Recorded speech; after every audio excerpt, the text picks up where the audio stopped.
for their daughter killed, just like your parents didn't want you killed. And we have a tremendous, look, it's not about winning elections because we want to have nice, fair elections. It's not politics. We want to see a safe country. You have people that want to see a safe country, and they're great people. You have great people in Chicago. The mayor is at 6% approval. He's an incompetent man. He should have never been put in a position like that. He can't handle it. You have an incompetent governor there. You have an incompetent governor in California, Gavin. I know him very well. He's incompetent. He's a nice guy, looks do you good. Hi, have an everybody. How you approximate time doing? as to He's when, got some strange hand missiles action called you? going. I don't know what the hell his problem is. Sort of, Do you know the a little approximate weird, time? to be honest. There's a little something shaky going on there. But you know, Did she tell you how all long he has to ago do on is that call phone me. call? Did she tell you how long? we have the Olympics coming up. Prior to the I wanna call make that it really happened? good and say, and I'll put some really good, great. Or in other words, marketing did she say elements in there. this just happened or it And you won't happened have any earlier? problems. She Don't called forget, me right it's after. loaded Right up with some after? But and she stone was cold killers, humiliated, some you know, so really she was bad people, some crying. people that were just Okay. born to be bad. They're criminals, Any bad follow-up criminals, questions? dangerous, and we can solve the problem for them very quickly. Okay, you know what I think? I think this. You have not had this happen for 4 years. Council, the question You was sat about the time. And you'd ask one We're not question going to to reopen bite, the new and area. it was always That's the ice cream question, right? I understand. What flavor ice cream do you like this? I like vanilla. Over. And that was the end of the conference. Yes. I think now we've done enough. These people are very busy. I want to just thank, this is the greatest, this has never been done before. First of all, a cabinet meeting was sacred. You'd never let the fake news media in. But the fake news media isn't all fake. It's, I had a lot of different it phone is, then. but it's not all. I think it's a great thing. I think it's, maybe it's going to be done in the future. I hope it's going to be done. But you really get the word out. Wow. We had, each one of these people spoke. I think each one, if I thought one of them did badly, I would call that person out. Sorry, I really don't remember. Took me a long time to remember the new one. You have a very talented group of people. They get along, they work along together. And there's something really nice about just, you know, the openness of what we're doing. It's government. It's an All right, you open can step down government. now. That's what we are. All right, And, ladies and gentlemen, that brings us to our lunch break. We're going to resume promptly at 1:30. Maybe we'll. As always, please do not discuss the case with anyone right. else, including other And jurors. I Don't think you form can be any very opinions proud or of your do any country. research. We'll We see are you a at respected 1:30. country again. We are really, right now, respected at the highest level, and we're doing great. And we're a very rich country again, very rich. And that's a good thing, because when we're rich, we can take care of poor. And that's what we're doing, and we're taking care of crime. And I hope, just in finishing, I hope that Illinois, I hope that New York, I hope that California, I hope they call me and they say, I'd love to have you come in and help us out. I will be a totally different person with them. I will respect them for doing it. Thank you all very much. Thank you, everybody.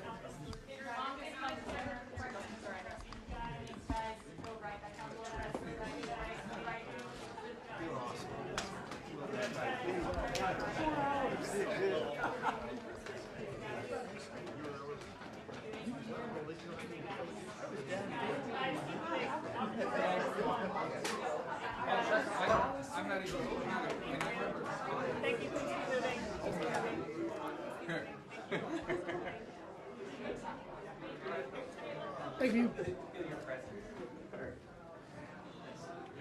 Yeah.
We should be about 15 seconds or so away from that first deployment. Keep an eye on the view you have there on screen.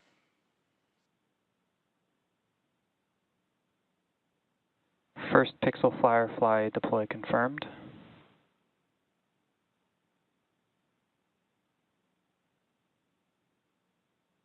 Druva Space Leap 1, separation confirmed.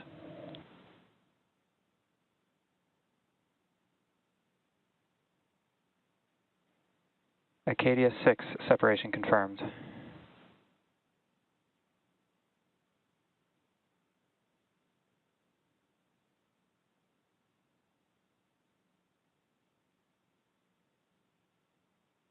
Second pixel Firefly, separation confirmed.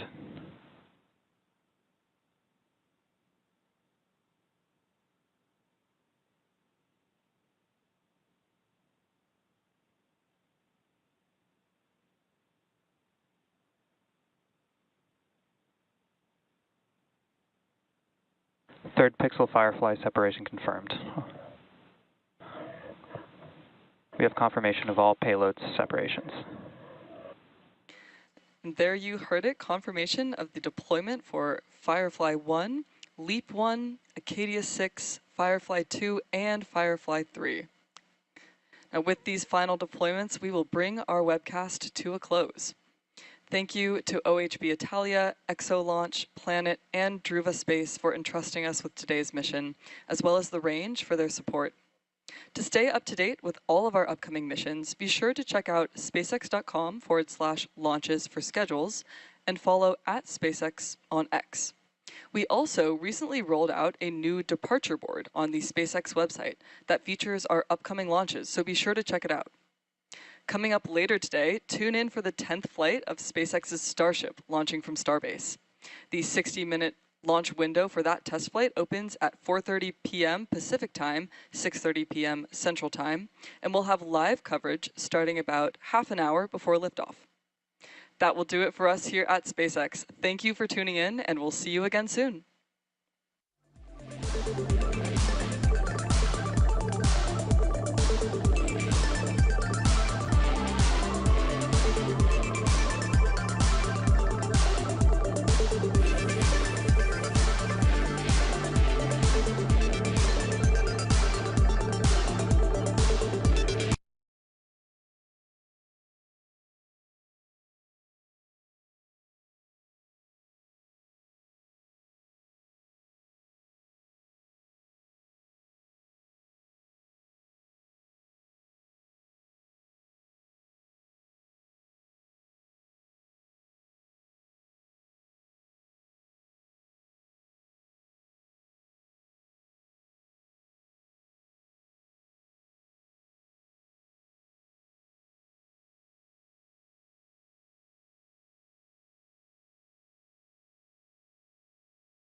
here last month, I appreciated just how close of a working relationship management here at Hanwha has with our unions.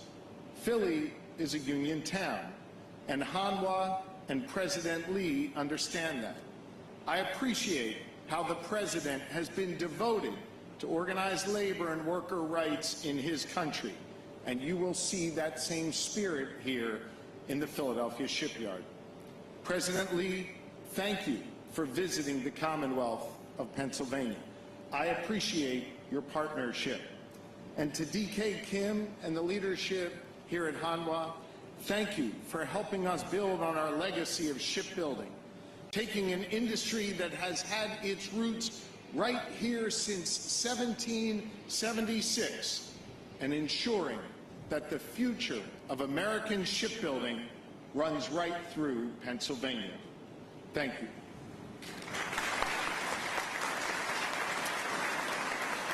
Next up, Senator Todd Young.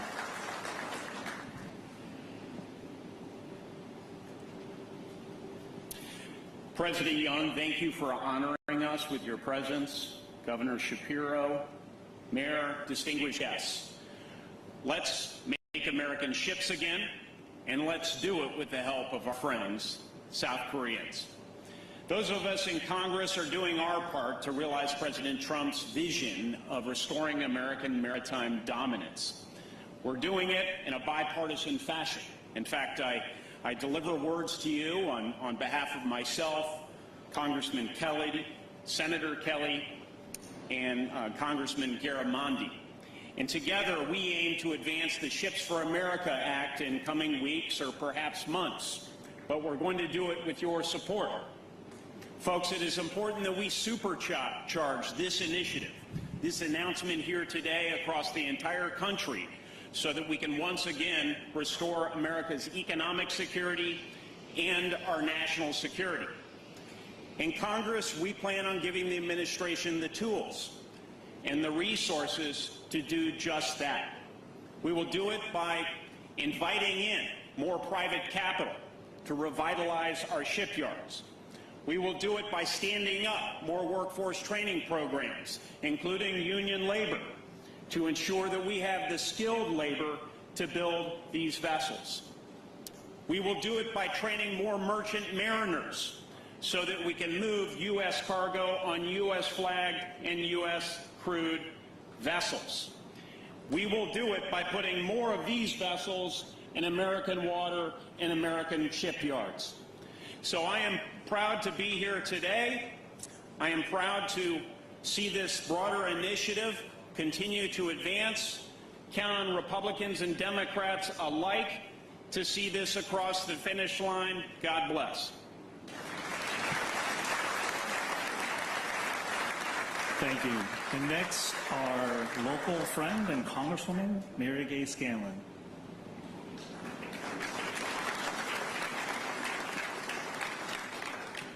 You know, I never miss one of these. I'm thrilled to be here today.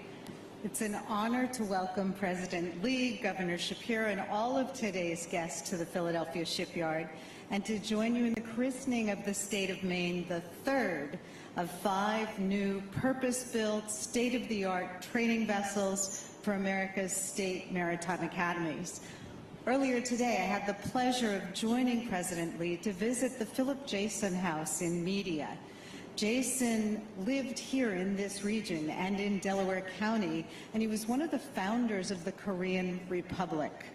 It's an enduring testimony to our nation's shared commitment to democracy and the long history of this region in the Republic of Korea's fight for independence. Hanwha Philadelphia Shipyard is the latest step in this relationship. Hanwha's investment in the shipyard furthers the economic, political, and military ties that bind our two nations. Philadelphia's naval history goes back to the founding of our country. It's the birthplace of the U.S. Navy, and later this year we will host celebrations for the Navy's 250th birthday. From the Revolutionary War until the 1990s, Philadelphia was home to one of the largest naval shipbuilders in our nation. We heard during World War II there were tens of thousands of workers here in the Philadelphia shipyard. But that flagged over time. For a time it seemed like that great legacy was behind us. But in recent years, we've all worked together, state, local, federal, private industry, and our armed forces and our maritime academies. And now with the help from Hanwha, we can build upon Philadelphia's shipbuilding heritage for the future. This is very much a full circle moment for me. In 2018, when I took office, there were approximately 60 employees in this shipyard. Today, it's over 1,800. It's amazing. This place was quiet, now it's bustling.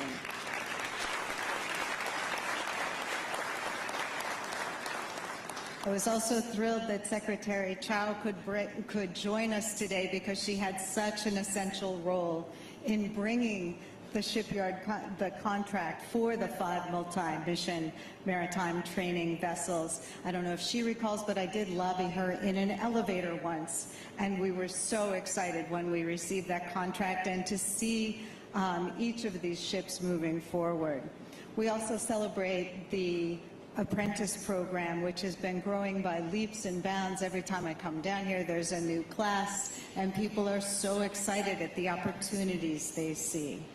So right now, shipbuilding is one of our most pressing national security and industrial challenges, and Hanwha and the Republic of Korea have been committed partners to helping the U.S. re-energize a healthy, competitive domestic shipbuilding sector. Simply put, the U.S. must make more ships, and there's no better place to do that than right here in Philadelphia. Just over 100 years ago, Philadelphia helped give birth to the Republic of Korea by hosting the first Korean Congress. So it's with particular pride that we welcome President Lee and Hanwha to Philadelphia to help spur the rebirth of our shipbuilding industry. So with that, thank you to everyone here, our dignitaries, thank you to TOTE and the Maritime Administration, and thank you to all the workers here for another successful delivery of the state of Maine. Thank you. Next up, Sang Yi, Acting Merit Administrator.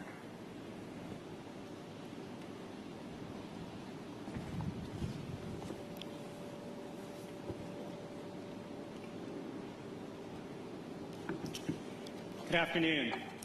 Unfortunately, Secretary Duffy sends his regrets. He had hoped to attend was Secretary Chavez de Remer and Ambassador Greer, but they were held up in a cabinet meeting that went a little longer than anticipated, so they were not able to attend on time here.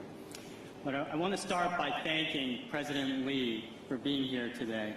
His presence demonstrates Korea's commitment to contribute to the expansion of America's shipyards.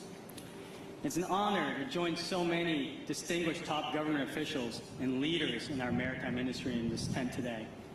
The U.S. maritime industry and shipbuilding is making a comeback. We clearly have a new era thanks to President Trump and Secretary Duffy.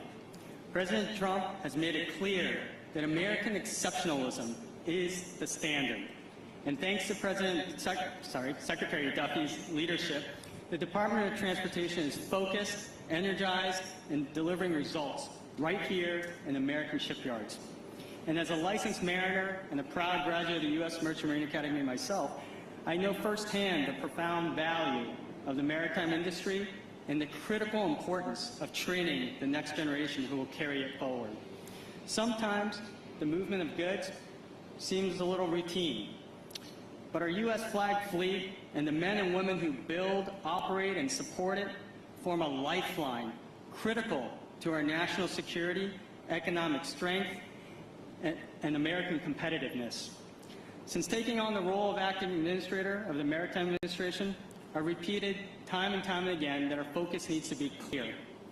People, ships, cargo, and ports. The state of Maine is one of the 5 national security multi-mission vessels that will train the next generation of American mariners. And that's why we're here today, to focus on building ships and investing in people as we christen her today. And the construction of these vessels, this class of vessels, by the way, has created more than 400,000 jobs. And this ship represents a lot more than just steel and engineering. It stands as a symbol of American commitment to dominance, economic strength, and national readiness. The state of Maine, we're not just launching a vessel. We're launching opportunities.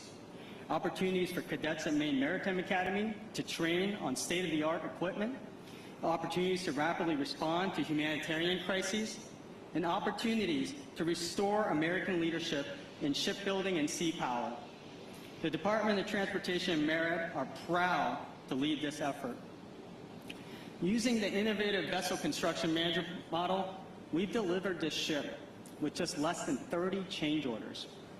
That's almost unheard of in shipbuilding, especially in government shipbuilding. That efficiency has saved taxpayers hundreds of millions of dollars and years of time. This is how we rebuild an industry, by unleashing innovation, cutting red tape, making smart investments, and forging strong partnerships. The United States used to be one of the world's largest shipbuilders. Today, the U.S. share of the market has declined to just 0.1%. In 2022, U.S. shipyards produced just 5 large commercial vessels. China built nearly 1,800. Let that sink in. And last year, a single Chinese shipbuilder produced more commercial vessels than the entire U.S. industry since the end of World War II. We cannot lose this fight any longer. But the state of Maine is just the beginning. Under President Trump's leadership, American shipyards can and will produce big, beautiful ships again. So,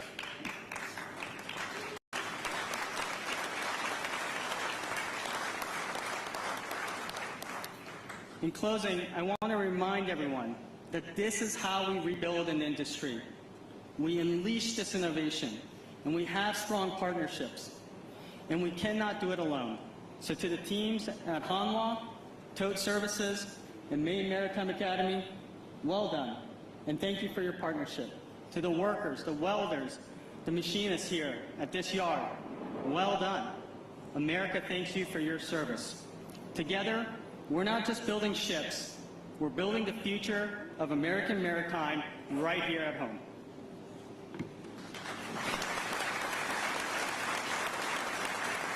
Thank you. Next up, Chef Dixon, President Tote Services.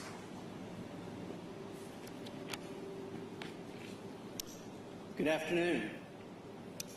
First, President Lee, distinguished guests, everyone here today, even I see all of you in the back, making this a memorable event, taking the story with you after we conclude today. Extremely valuable as we gather to witness yet another significant milestone in the national security multi-mission vessel program. Of course, we celebrate Maine Maritime Academy's receipt of State of Maine, a state-of-the-art training platform that will provide a world-class cadet training experience. But today's milestone also marks the growth of Hanwha Philly Shipyard and its direct support to the Philadelphia region and economy. The program here has generated hundreds of good-paying American jobs and revitalized the shipbuilding sector right here. By the way, DK, I would give David, his executive team, top scores across the board.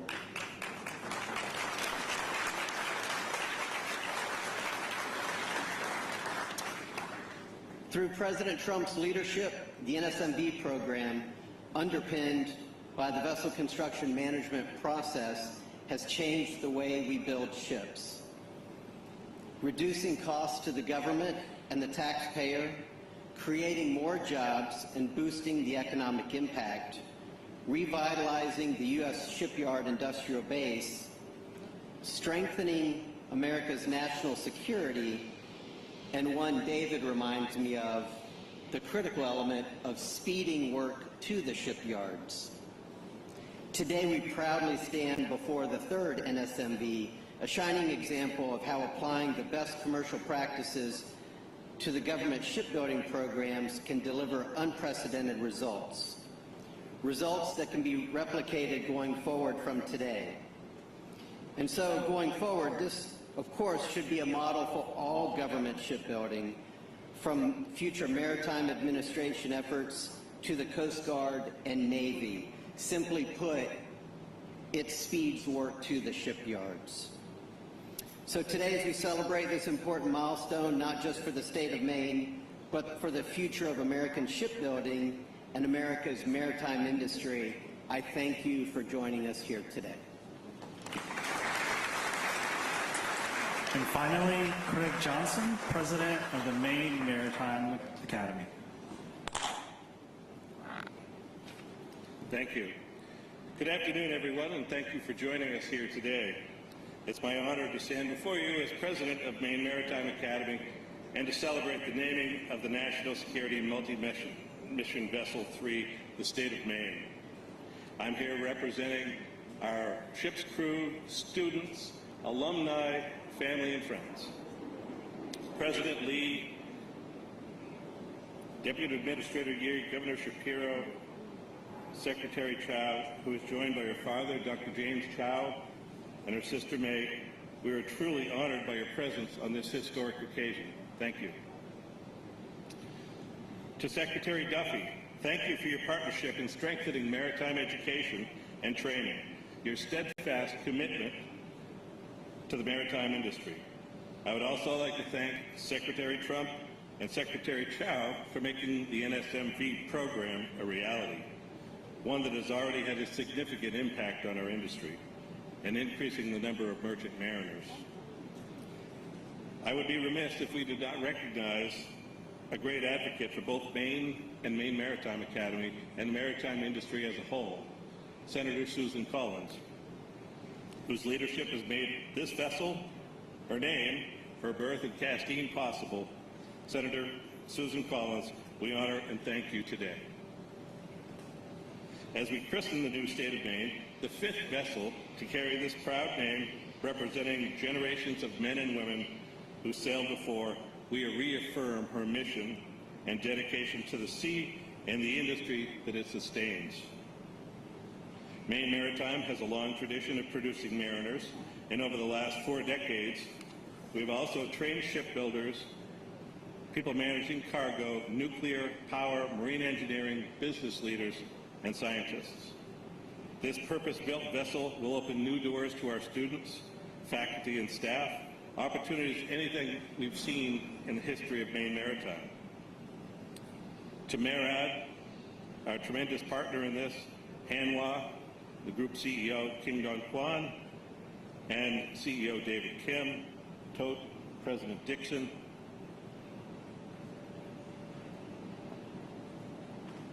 the American Bureau of Shipping, thank you Chris Wernicke and John McDonald for being here today. I would also like to thank our permanent ship's crew, Captain MacArthur, Chief Coy and their crew for their tireless efforts, shoulder to shoulder with our partners building this ship. I'd also like to thank previous Deputy Maritime Administrator Richard Balzano and previous Administrator Busby for your efforts more than 8 years ago presenting the foundation of today. The National Security Multi-Mission Vessel has helped reinvigorate Hanwha Philly Shipyard, provide state-of-the-art training for America's next generation of merchant mariners, inspire a surge of applications to the state maritime academies as a whole, and inspire our next line of work. Secretary Chow, it is a true pleasure to welcome you here today. As someone who is present at this program's inception and has been an advocate for the industry's importance, it is now my great honor to introduce Midshipman First Class Odegaard Fields, Regimental Commander at Maine Maritime Academy.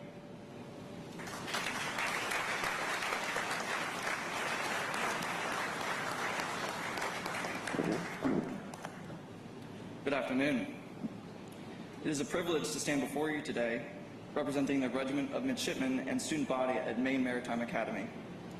I want to acknowledge the distinguished President Lee of South Korea and the First Lady, state and local officials, leaders from the Maritime Administration, and our partners at Hanwha Philly Shipyard, TOTE, and leaders within the industry. Equally important, I want to acknowledge those closest to us as students, my classmates, our professors, the State of Maine crew, and the incredibly strong Maine Maritime Academy family. Each of you are a part of what makes the Maine Maritime experience possible. My studies in Castine, Maine have covered all the practical elements of safe navigation in preparation for my career at sea. Yet, in addition to the hands-on education, MMA has developed in me and my classmates the skills of a good leader, a great citizen, and a strong community builder, and traits such as empathy, courage, and a cool head under pressure, all of which are required for a life on the ocean. The NSMV program, introducing purpose-built ships designed to train the mariners and leaders of the 21st century, reflects the core directives that I have seen in our curriculum and culture in Castine. There are many people who have worked tirelessly to bring this program to life, but none more so than Madam Secretary Chow. 8 years ago, she was the driving voice behind a fleet of purpose-built ships. Together with Senator Susan Collins, they made that dream a reality. Secretary Chow's career is marked by historic leadership as the first Asian American woman appointed to a president's cabinet in America's history. Her decades of service advancing transportation, labor, and the maritime industry are extraordinary. Through her foresight, the NSMV program was established and reflects what Maine Maritime Academy stands for: service, leadership, and a consistent dedication to our community, big and small. Secretary Chow has demonstrated that the best way forward is together, and, like on the water, we find our strength when we row as one. Now, if the distinguished speakers on the dais would please stand and face the ship, it is my distinct honor to introduce the 18th U.S. Secretary of Transportation and the 24th U.S. Secretary of Labor, the Honorable Elaine Chao.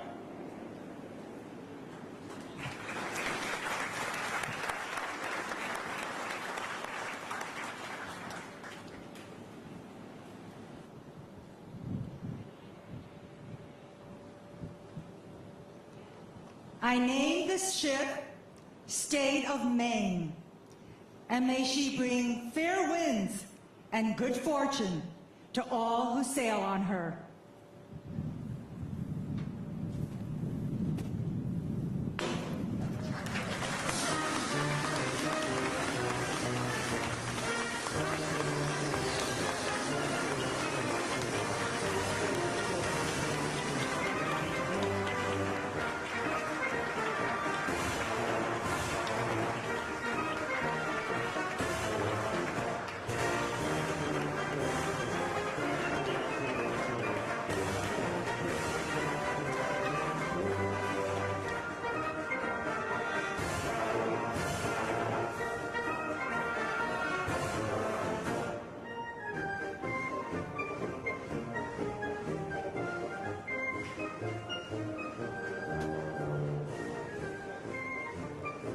Ladies and gentlemen, this concludes our ceremony. At this time, distinguished guests from both countries will exit first for their next engagement. Once they have departed, the doors will close briefly and reopen in approximately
So just to be clear, this witness, so Dr. McKenzie?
By our jury, and does plaintiff have another witness to call?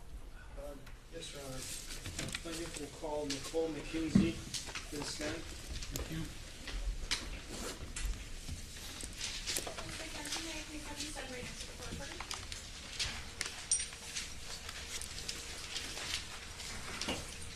Please raise your right hand. Do you solemnly state that the testimony you may give and the cause now pending before this court shall be the truth, the whole truth, and nothing but the truth, so help you God?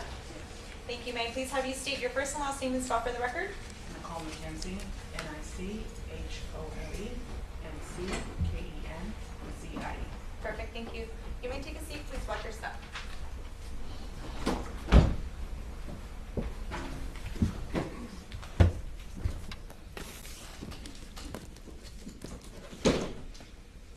All right, go ahead, counsel. Thank you, Your Honor. Thank you all for coming back. Good afternoon, Dr. McKenzie. Thank you for coming here today. Are you under subpoena to be here today? Yes. And you were served a subpoena from both sides? Yes. Do you remember seeing the person on my right, Imani Ellis, in your office, medical office? Yes. Do you remember why she came in? For a workers' comp injury. And just if you could just tell us a little bit about your education and background, please. What exactly is it you would like to know? Yes. You're a psychologist, correct? Yes. You deal with emotional injuries? Yes. What else do you deal with as a psychologist? Primarily emotional injuries. Do you ever deal with physical injuries? No. If a patient were to tell you about their physical injuries, is that something that you would want to know for the reason of coming up with a diagnosis, or is that just something general that you may or may not want to know? Objection. Compound. I'm free to answer? No. Oh. Okay. So when the judge will say sustained, then you will not answer. Okay. I'm sorry. Okay. All right. Approximately how long after, do you remember the date of when you saw Miss Ellis? Not the exact date. I believe it was 2018 just because of the year listed either on the subpoena, but it's been a while. Okay, there's a notebook in front of you, the one on your right. If you could open it to Exhibit 4, and we'll just show you your own medical records to ask you if they are your medical records. You said 4? I'm sorry, number 2, I apologize.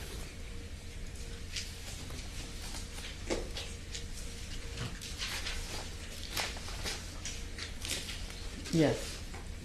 And if you look at the bottom right corner, in our exhibit book 2-001 through 2-023, all those pages, if you have a moment just to quickly look through and just confirm that those are in fact your medical records, correct?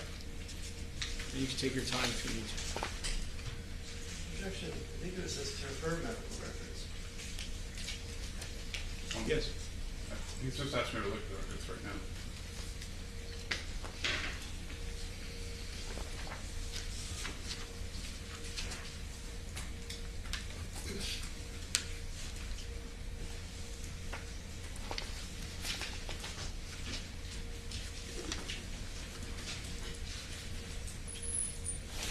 Yes.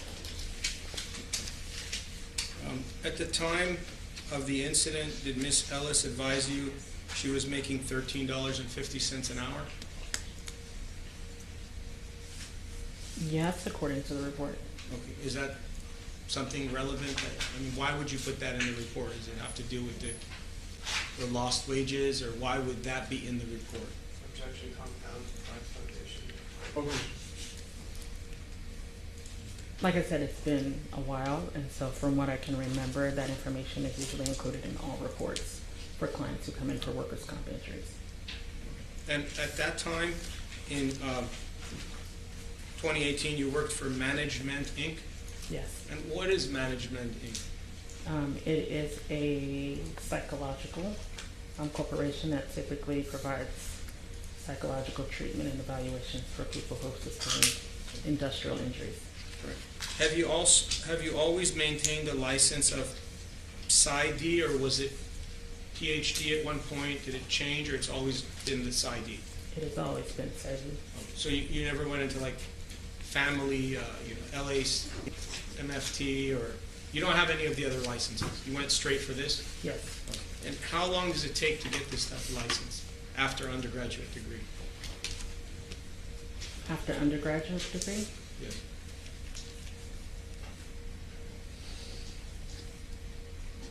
Roughly 6 years. So in order to become a psychologist after high school, you spent approximately 10 years, is that fair? Yes. And what is the distinction between a PsyD and a PhD? Is there a difference? The main difference that I can report is PsyDs are more clinically focused on psychological treatment, versus PhDs can also provide clinical treatment, but they can also focus more on research. Okay. And before today, it's probably been several years before you looked at your medical file, correct? Yes. Okay. And that's because you no longer work at Management, Inc. You opened your own practice or work for a different practice, correct? I work for a different employer. And when you worked for Management, you were an employee for them? Yes.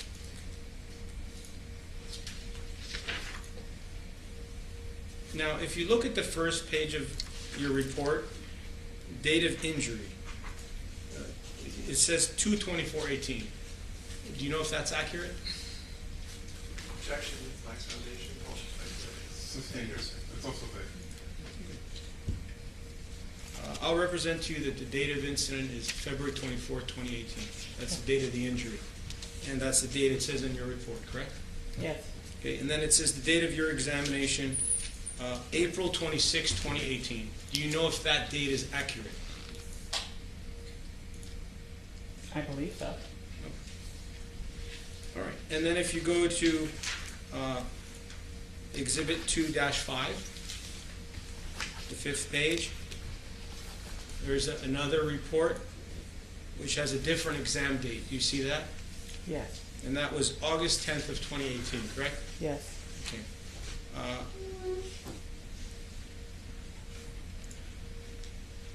Without going into the expert reasons or the logical reasons or anything like that, I just want to understand. You asked the patient to come back a second time, correct? They were asked to come back several times after the first visit. Okay. And if there was nothing wrong with them, would they come back for a second visit? If you know, do you know? Black's Foundation. Cultural speculation. What's his name? When you see a patient, not this patient, one time for the first time, and there's nothing wrong with them, would you see them a second time, or you usually say, I'm sorry, there's nothing wrong with you, goodbye? Objection compound. Black's Foundation. Cultural speculation. You can answer. I would see them a second time.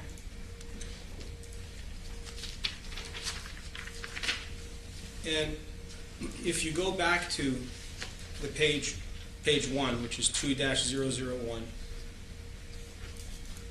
in the first paragraph, you go through a job description of what the patient came to see you for. You basically have a job description of what your patient was doing at the time of the incident, correct? Yes. Okay. And what was her job title from what you see? What would it be? Security guard.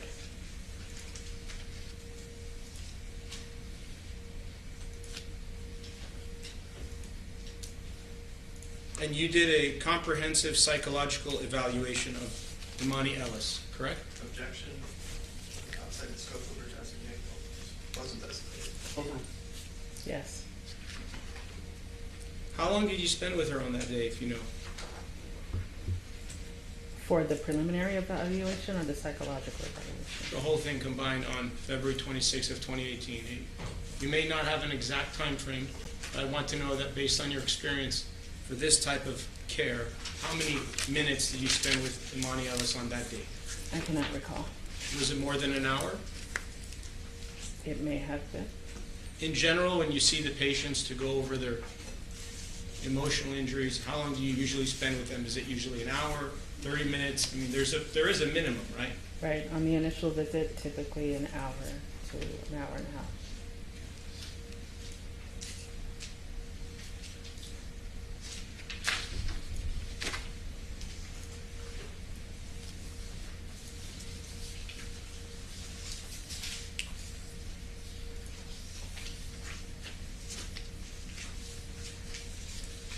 And then on page 2-002 on that exhibit, towards the bottom, you, in quotes, have some profanities that are in your report. Is there a reason why you would write profanities in your report? Just to capture the client's report in their own words. And the patient told you that the celebrity made the profanities? According to the report, yes. Okay.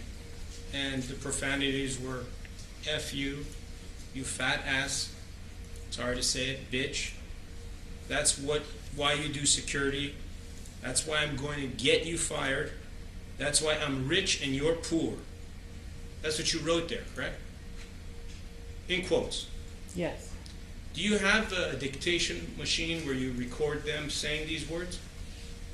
I write it down, and there are times when I did use a dictation machine. When the patient was telling you this information, did you use that information in your diagnosis and treatment of the patient? Objection. Outside the scope. This statement? Yes. I can't say that I did. Why is it important to write down these profanities in your report for psychologists? Why did you feel it was important to put that in your report? Why? With regards to workers' comp injuries, we try to document clients' statements using their own words. Right. Are you aware that in workers' compensation, the applicant is held to the laws of perjury and must be honest and truthful in their reports of injuries? Is that your understanding as a doctor? Yes.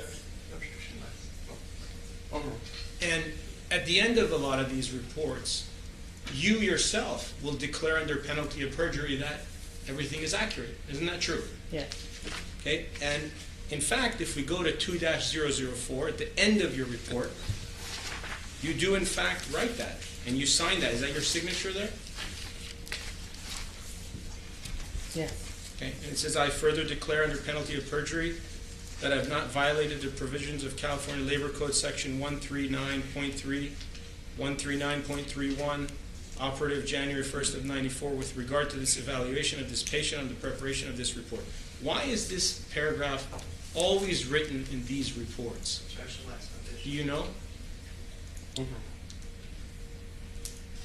Just to make a statement that the information we gathered is true to our knowledge. Do you ever, or have you ever treated a patient on a lien basis?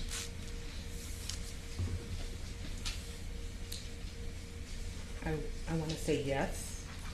The majority of clients that come in for workers' comp injuries, I believe they're treated on a lien basis. Okay, so what that means is you see the patients, you submit a bill, and then you wait to get paid at a later time, correct?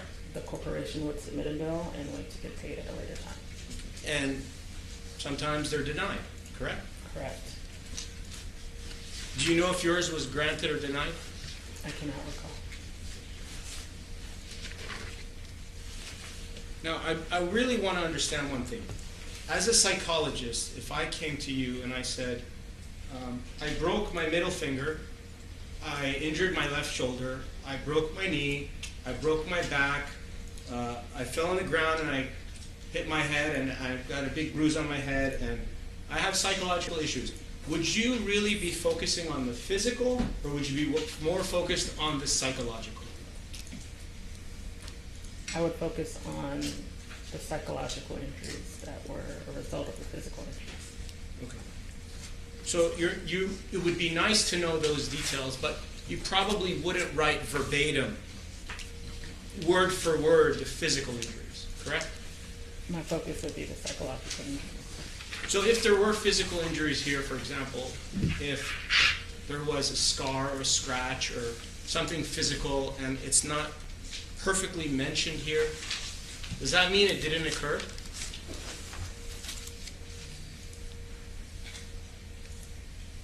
I don't know how to answer that question. Usually, from what I can recall, if it's documented in one of the intake forms, I will address it or mention it, but I can't recall whether it was or was not. Are you aware that in this case, the defense has designated a Dr. James Rosenberg as a psychiatrist in this case? Are you aware of that? No. Okay.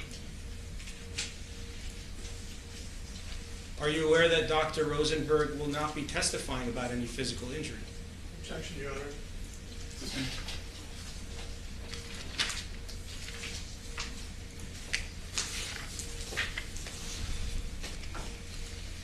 If the patient that you see does tell you about their physical injuries, and you do want to know about it and put it in your report, or would you then come up with a diagnosis as to the physical injury or not? No. You don't treat any physical injuries, correct? No. If Imani Ellis came to you that day on February 24th, 2018 with a cut in her face, would you do anything to treat the cut? No. What would you tell her? You tell her to leave and go to the hospital or go to a medical doctor, correct? If a patient comes and they have a physical injury, typically they are referred to a physical doctor to address those injuries.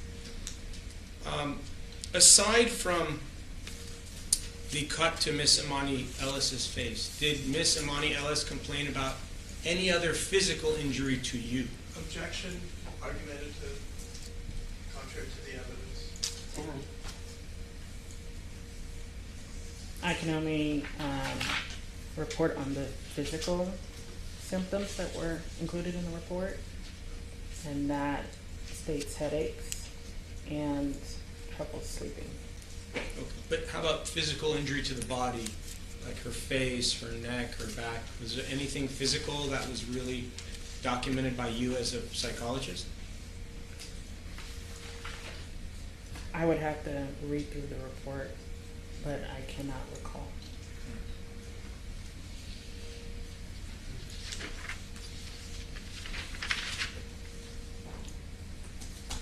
And what is MMPI? What does that mean? That's a psychological test.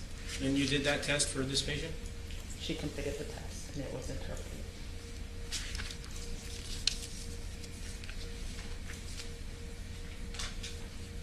And what does it entail to do the MMPI test? What does the patient have to do?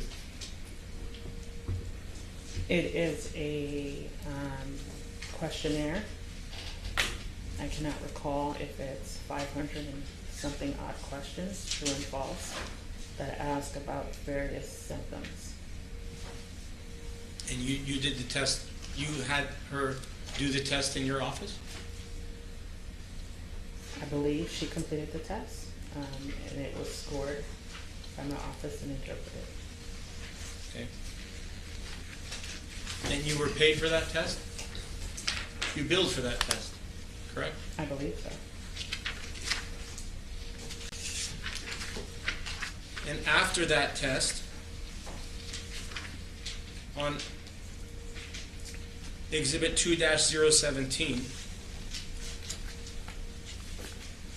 if you can look at that page, date of exam, November 26, 2018. Do you see that? Yes. All right. So after you did the test, you then decided to do a psychological reevaluation, correct? Yes. And on page 2 of that report, which is Exhibit 2-018, you have some diagnoses that you've written in your report. Yes.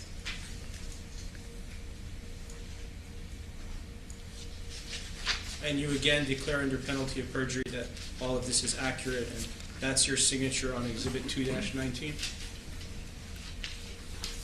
Yes. And if you look at Exhibit 2-20, your office billed $600 for treatment on that date, April 26, 2018, correct? Yes. Okay. Do you know if you were paid for that or not? I do not. And then if you look at the following page, Exhibit 2-21, there's some additional dates which I want to go over with you. August 10th of 2018, you billed $300 for treatment, is that correct? You said August 10th? August 10th of 2018. 2018, there's several. Yeah, the first two, 150 and 150, correct? Yes. So that's the second time she came to you, correct? I believe so.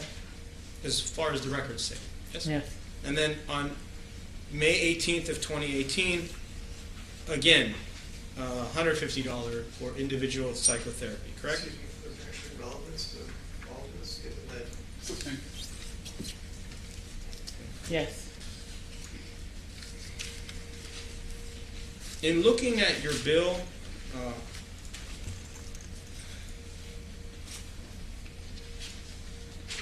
which would be Exhibit 2-20, 2-21, and 2-22.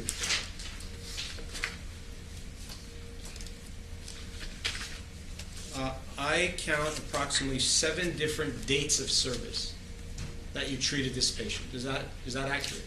Did you see her 7 times? yes, relevance, Your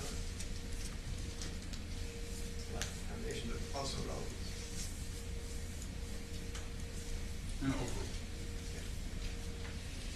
Is that true? I can't say whether I saw her 7 different times. Okay. Typically, when clients were seen at the corporation, I would see them initially. They would then be referred to a psychological assistant for treatment. And then I would see them several times after, just to sort of check in and do the evaluations on their progress. Okay, I understand. How about this then?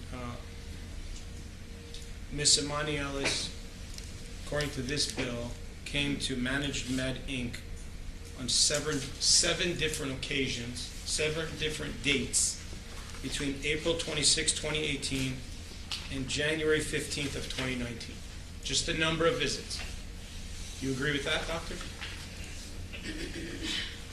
According to this bill, yes. And if my math serves me correct, the combined billing that your office billed Ms. Ellis, or Ms. Ellis's work comp, was $5,087. Is that correct? If you were to add $600 $3,787. Actually, it's there for you on the last page. 2-23, total lien. You see the total lien? Yes, Okay. $5,087. All right. And so then, in fact, you did treat her on a lien basis, correct? Correct. And then you do that all the time then, when you work for management? Yes. It's a routine procedure? Yes. Nothing improper to do that, right? No.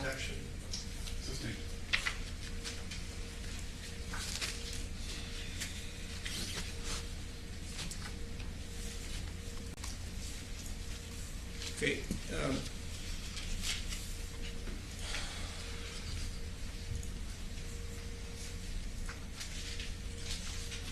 Are you familiar with CPT codes? Billing codes? Yes. Not that familiar. But you have to know them for your practice? I don't, because I don't bill. Is it reasonable for a psychologist to charge $600 for 2 hours of psychological treatment? Objection. Sustained. It depends. It's the objection sustained.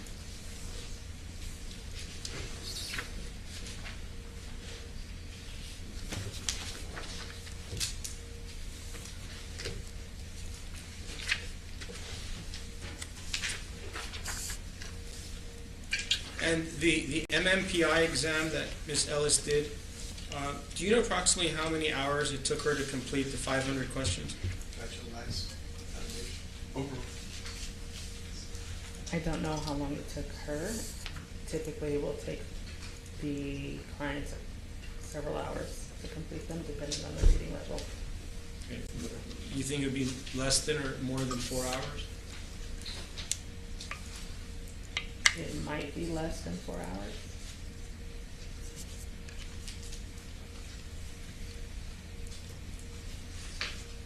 Okay, and then if I can go to Exhibit 2-13. In the discussion, it says that she was referred for psychological evaluation. Who referred her to you, do you know? Sorry, 2-013 in the right-hand corner. And it's right under discussion in the second paragraph. Oh, sorry, first paragraph, the middle of the page. You see that there? 213, the middle of the page? Yeah, Miss Imani Ellis was referred for psychological evaluation. Does that mean she's referred to you, or you're referring her to somebody else? She was referred to the clinic. Do you know how she was referred to the clinic? Most clients are referred through their attorney. Okay, and that's the workers' compensation attorney? Yes. Do you know who that attorney would be? It's not me. According to the report, it's the employee legal advocates.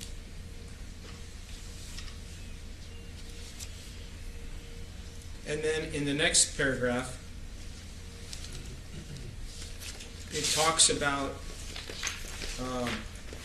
the fact that she was conducting regular patrols at the building, correct? Correct. Okay.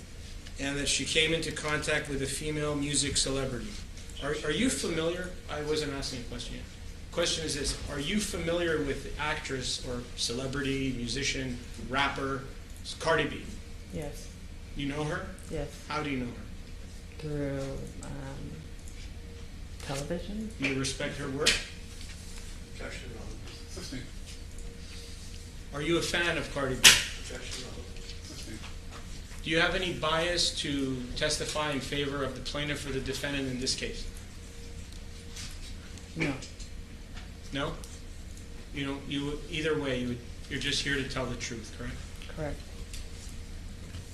And further on, it talks about, well, let me ask you this. Why was it so important to document all of these details? Why are you documenting all of these details about the telephone and her listening to her voicemails? Is there a reason why it was there? There's no particular reason. Usually it's just to capture the incident in the client's own words. And so we try to obtain as much detail as we can for the attorneys and those involved in the case. Okay, and isn't it true that in your report you document that Imani Ellis was holding her cell phone reportedly listening to her voicemails. Objection, this characterizes the document. So, Counsel, to the extent that there's hearsay statements that are offered for treatment, that's one thing. This doesn't relate to treatment, so your questions are I'm going to start sustaining the court's own hearsay objections regarding anything that doesn't have to do with medical treatment. Thank you, Your Honor. The next sentence, I want to ask you if it has to do with treatment. Ms. Ellis reports that the person responded by saying, in quotes, "Don't be telling people you effing see me." Is that something that you use for medical treatment and diagnosis of your patients? Objection, hearsay. Overruled. What page is that? That's on the same page. It's just the next sentence. Sentence number 4 and 5 on the second paragraph under discussion. You see where it says Miss Ellison reports? Miss Ellis reports. And what was your question again? So the question is when you wrote in quotes, "Don't be telling people you effing see me," did you use that sentence in your diagnosis and treatment of Miss Ellis? No. Why did you put that there? Just capturing the client's incident according to her report. Right, and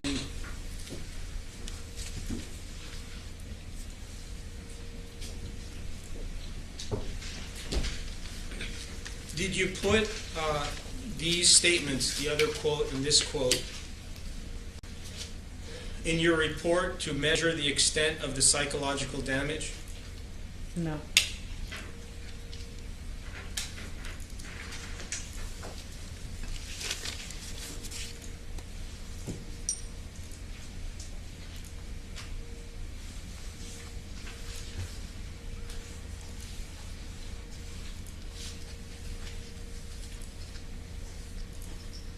And then you say after that the individual then proceeded to put her finger in the applicant's face, almost touching her nose.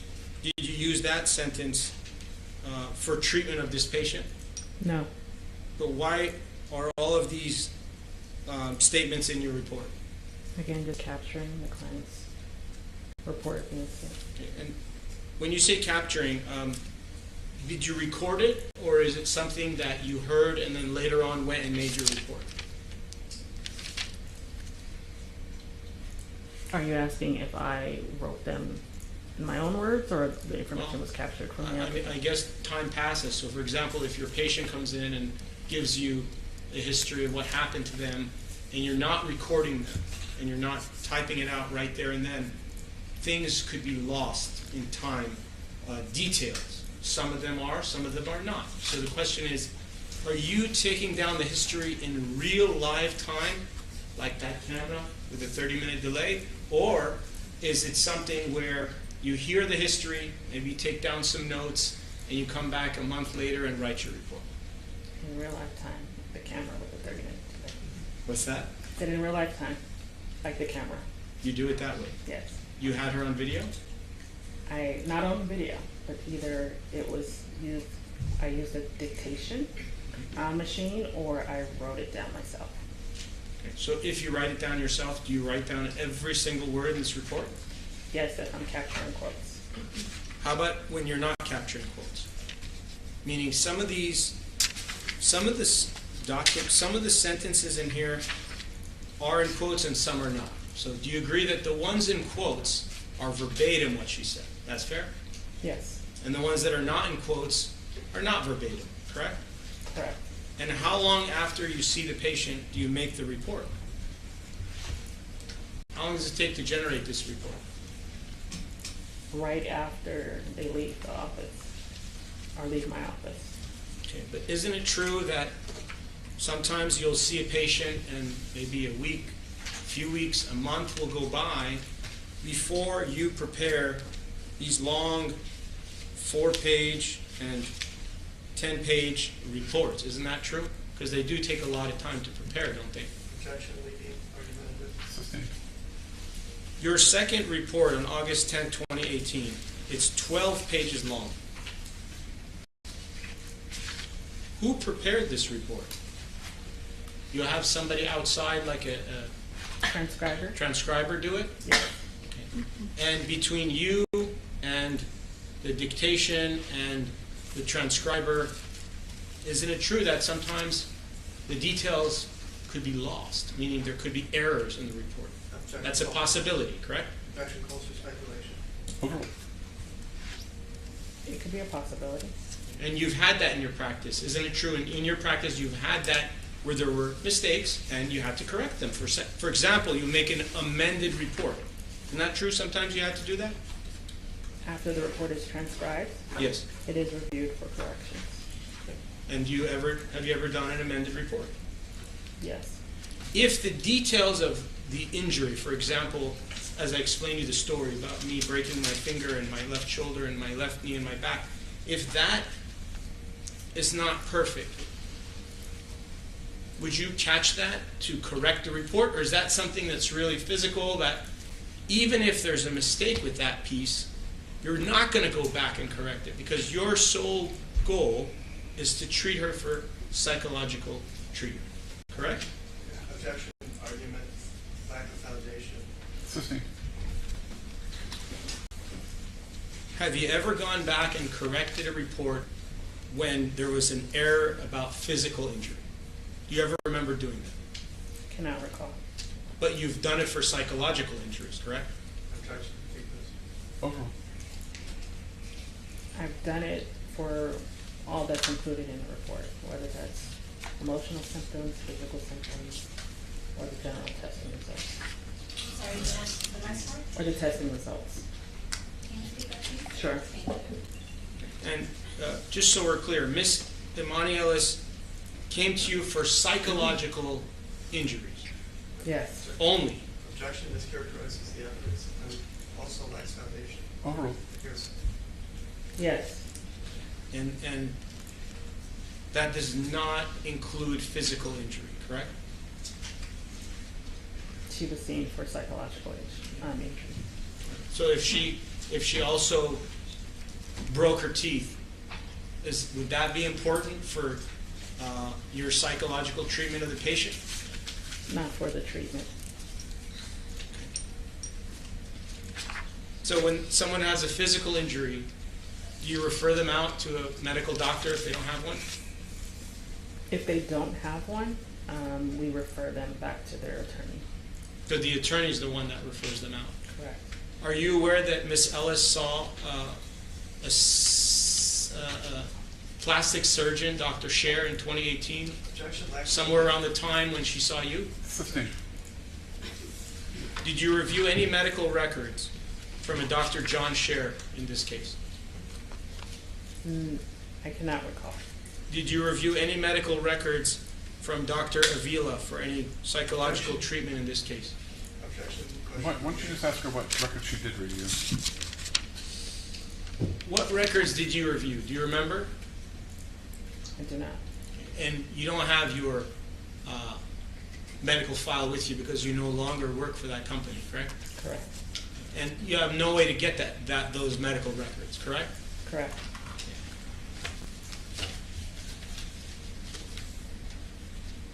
Why didn't you reach out to Managed Med Inc. to get your medical records for this patient when you knew you had to testify here? Objection, lacks foundation. Is there a reason why you never got the medical records from Managed Med Inc.? Objection. Sustained. I don't think that's an issue in this trial, counsel.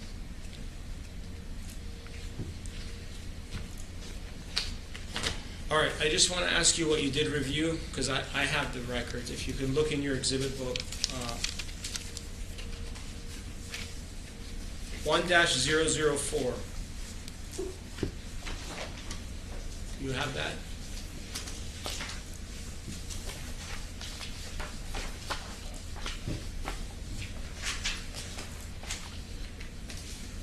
I do. Have you ever seen that document before? No. Your Honor, objection. You're going to go through all the medical records? There's only a few. There's only 3, Your Honor. Just 3. Ma'am, do you remember reviewing any medical records? I do not. Okay, she doesn't remember reviewing any medical records. Your Honor, I was going to see if I could refresh your recollection with you just one more, if I may. Your Honor, We object. This is a table that council prepared. It's not an exhibit. I'll withdraw this question. I'll go to the next one, Your Honor. Go ahead. Thank you, Your Honor. If you could go to Exhibit 3. Did you review any sorry, I withdraw that. Did you review any psychological records from Premier Forensic Psychology from Dr. Alex Avila? Objection, Your Honor. Motion eliminated. And the ruling on the motion eliminated. Relevance, lack of foundation. Sustained. Did you review any records from, well, strike that. Let's have you go to Exhibit 4.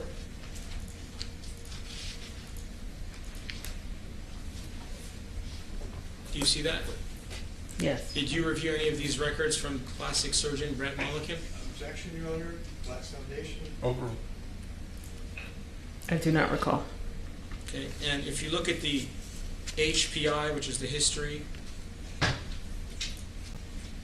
We're not going to read from a document, I Counsel. will not read from the document. I just wanted the doctor to read the paragraph.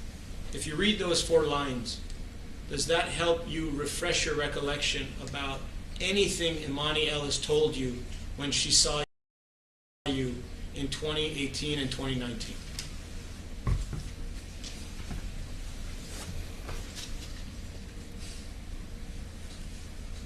For the history of incident? Yeah, don't read from the document. Just read it to yourself. And if you just answer my question, in reading these 4 lines, does that help refresh your recollection about anything Imani Ellis told you when you did treat her in 2018 and 2019? Yes. And why does it refresh your recollection? Without reading from the document. What did it do for you now, here, right now? Well, it lists the date of entry, which was in the previous report I reviewed. Okay. Anything else?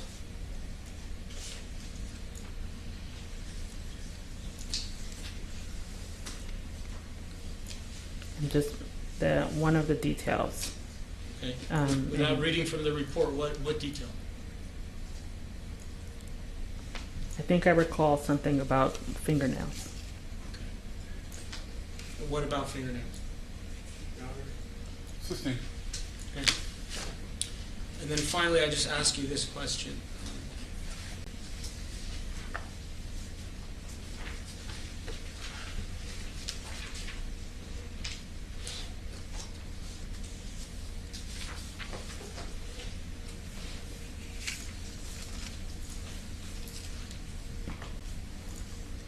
I just want to know about the billing. Do you have any way to know if the bill of $5,087 was ever paid by anyone? I do not. Okay, no further questions. Thank you, Your Honor. All right, Cross. Thank you, Your Honor.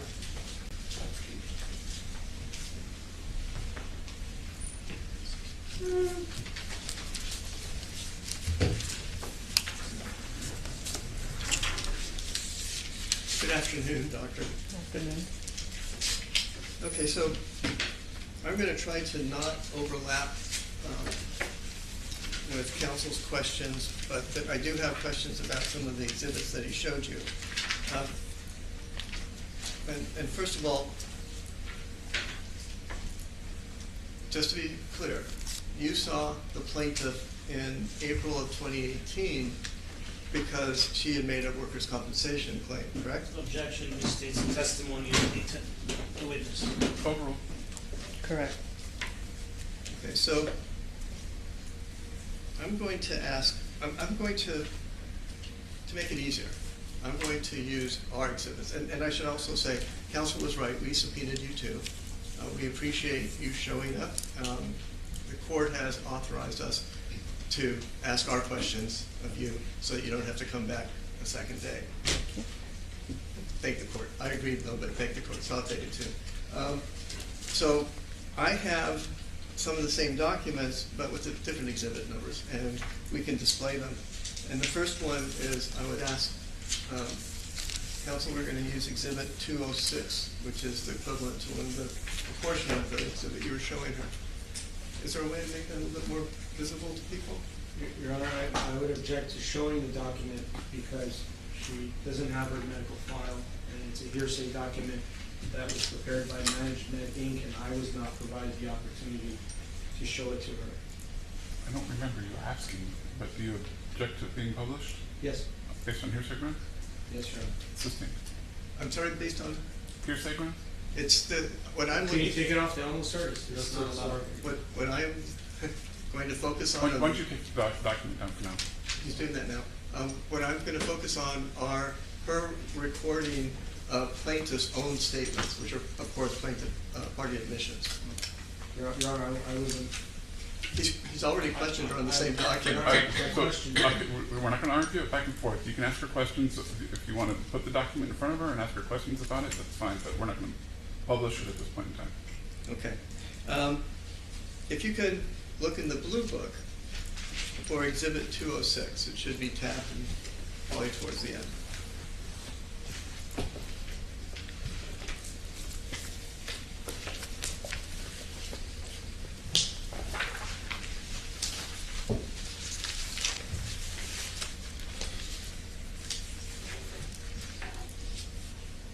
Found it? Yes. Okay, thank you. Do you recognize this as the same document counsel was showing you? Yes. And it is also the preliminary psychological evaluation done on April 26, 2018? Yes. And let's look a little bit closer at the second page that he asked you questions about. Could you read out loud the bold caption on that page? History of the incident as reported by the patient. And so everything that is recorded there is what the plaintiff told you in April of 2018, correct? Correct. And let's look a little bit closer at the verification at the end. So if we go to page, the fourth page, and there's a caption disclosure statement, correct? Yes. Out loud, the last sentence of the first paragraph.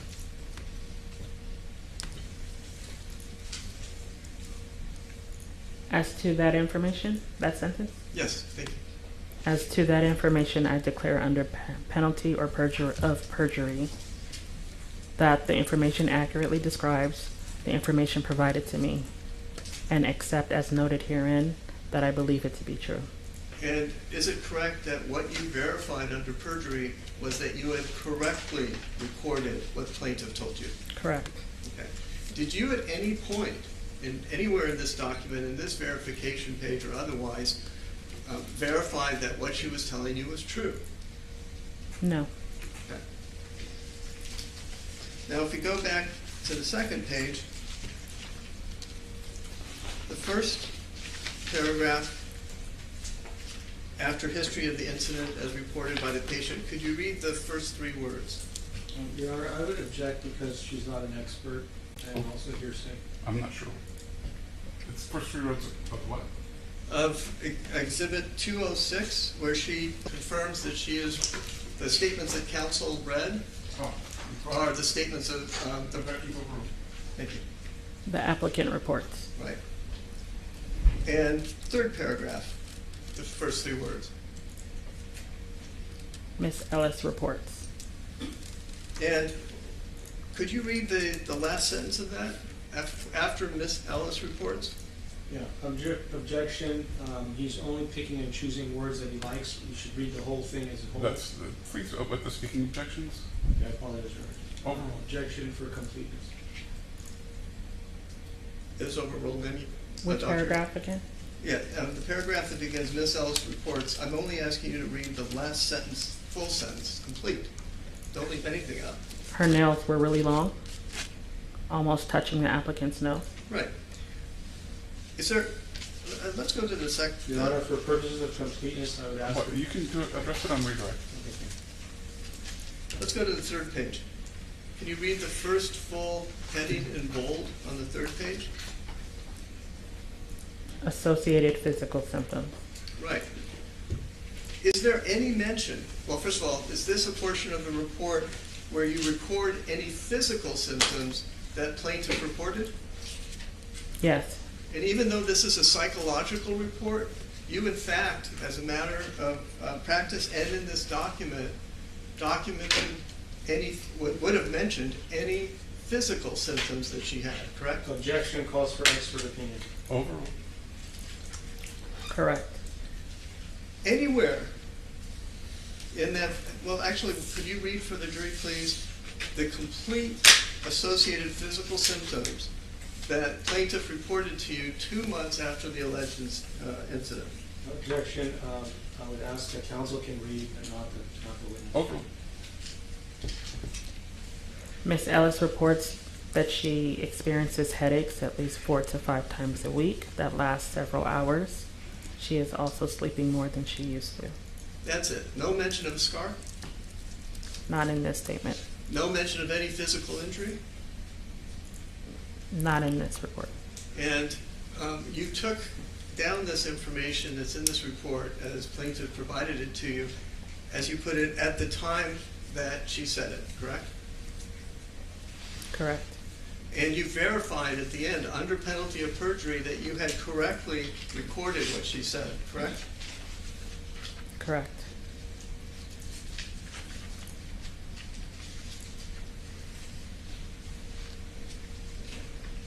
If you look at the page 2 of this exhibit, 206, and let's go to the fourth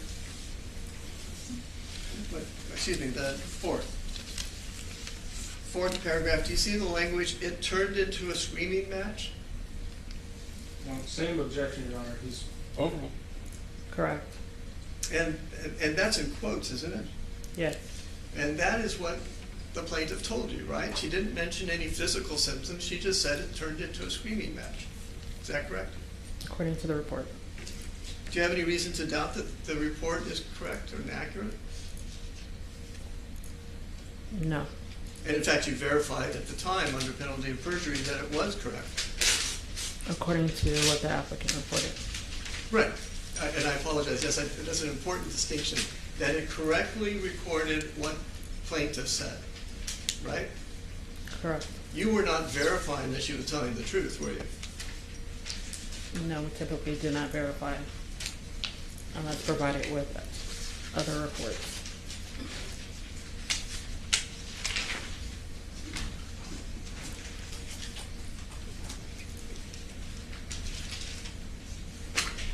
Okay, if I could ask you to go to Exhibit 207, which is the other document that counsel showed you.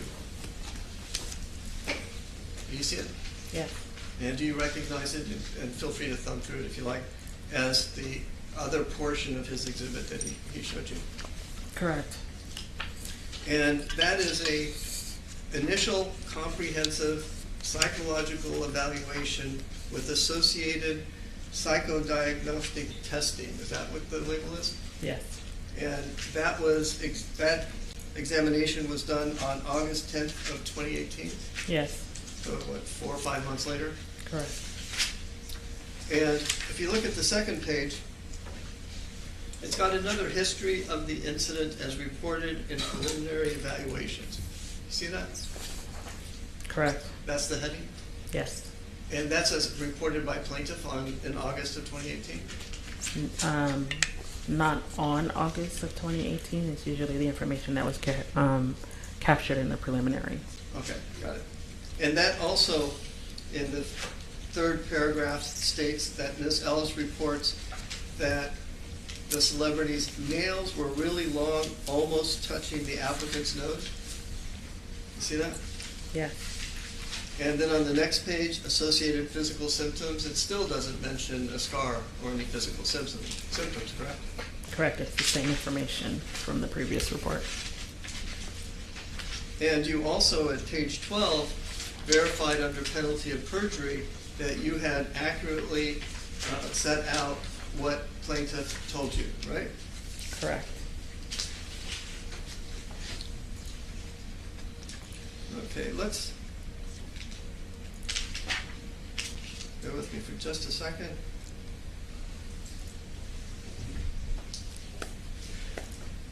You actually met with the plaintiff in 2018, correct? Correct. And you remember your deposition was taken in this action? You were deposed? asked questions? I can give you the date if you like. I was deposed. I just cannot recall the date. Yeah, well, I don't either. It's here somewhere. But you did have your deposition taken, right? Yes. And you testified at your deposition that if you had seen any scars or bruising on the plaintiff's face when you met her, you would have noted it, correct? If that's what I stated. Correct. That's what you said. Would you like to see your testimony? Yes. You would like to see it? Yes. Could we? Your Honor, I would object to it because it's not here that the What's your purpose, legal objection? The purpose of using it is not to impeach the witness. It's simply to reinforce what she's already said. She's already agreed to it. I'm sorry? Quick thing. May I say one quick thing? This is our case in chief. Why don't you just ask her the same question now? Okay, fine. Doctor, if Ms. Ellis had shown up for her examination and had a scar or scars or bruising on her face, would you have noted it in your report? Objection calls for speculation. Overruled. If it was indicated on one of the intake forms. I'm sorry? If it was indicated on one of the intake forms. If you saw her with bruises and a scar on her face, would you note it in the report? Objection calls for speculation. Overruled. I believe I would on the mental status. Okay, thank you.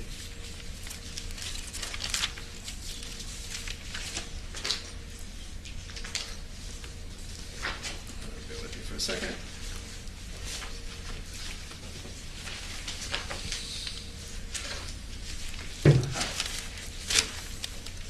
If we can turn please to Exhibit 222.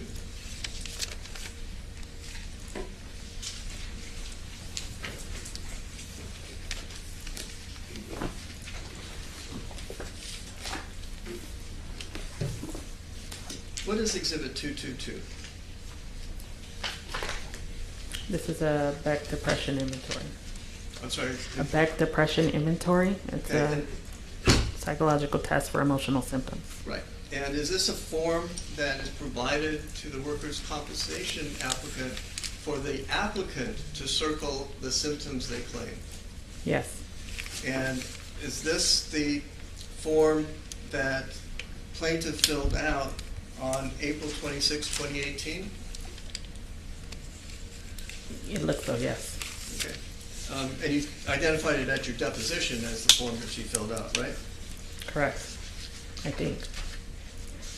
And could you read the, at the end of the first column, 5, question 3, what did she circle there? 5, the guilty feelings. 3, line 3, the very last line. On the first page. So if you look under guilty feelings, Correct. and what did she circle? I feel guilty all the time. And if you can turn to Exhibit 225.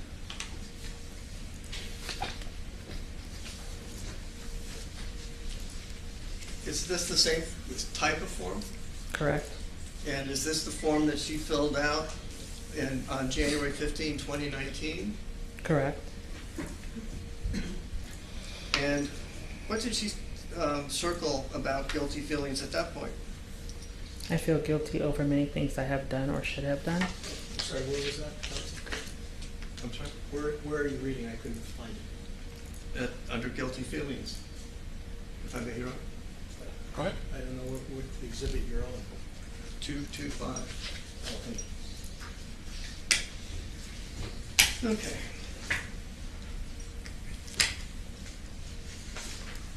Bear with you just a second, I want to make sure. Okay, thank you very much. I think that's all the questions I have for you. All right, redirect. Yes, Your Honor, thank you very much.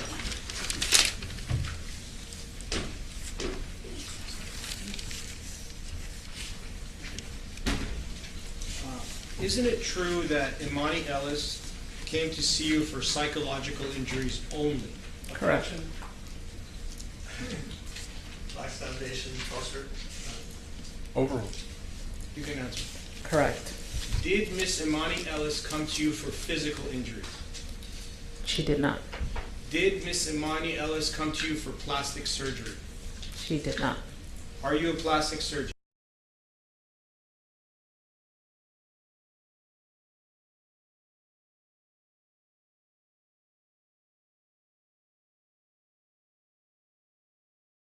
Any reason for me to note it? Yeah. No particular reason. And the question that counsel asked you about guilty, this exhibit 222, guilty feelings. I feel guilty all the time. Does that mean that she's guilty of something? Objection. Black Foundation. Sustained. And then in 225, I feel guilty over many things I have done or should have done. What does that mean? Objection. Hearsay. Black Foundation. Sustained. What is the purpose of guilty feelings? What is this all about? Why do you have this in here? The overall measurement is to capture symptoms related to depression. And so it asks about different symptoms that would meet the criteria for depression, like sadness, loss of pleasure, guilty feelings. Can someone have psychological problems and have guilty feelings at the same time? Objection. Expert testimony. Sustained. Isn't it true that no matter which one of the four were circled, it wouldn't have mattered for the diagnosis of this patient, correct? Sustained. We're going to stay with some expert testimony. When you have number 5 here, guilty feelings, does that mean they're guilty of a crime or something? What does guilty feelings mean? Objection. Sustained. Can you explain us what guilty is? Counsel, you need to move on.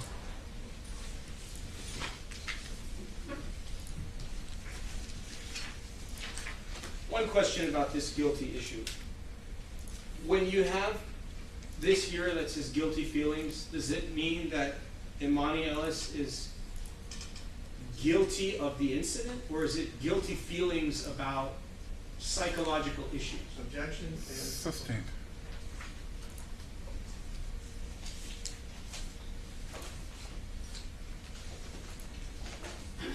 Isn't it true that if a patient is coming to you for psychological injuries, they're not going to tell you about all of their physical injuries? For example, if she has a dental complaint, she's not going to tell you about her dental complaints, even if it's related to the incident. Objection. That's possible, correct? Calls for speculation, lack of foundation, outside. Overruled. You can answer. When the patients were referred for psychological treatment, they filled out a claim form. If the attorney on that claim form only put that we were to focus on the site, then that's what we focused on. So it was the attorney, it was her attorney who decided what was going to be on the claim form. Is that your testimony? I believe so. And if the attorney put in physical complaints, do you think that an attorney would send that to you, or would an attorney send it to a medical doctor? Objection. If you know. If you. Calls for speculation, lack of foundation. Sustained.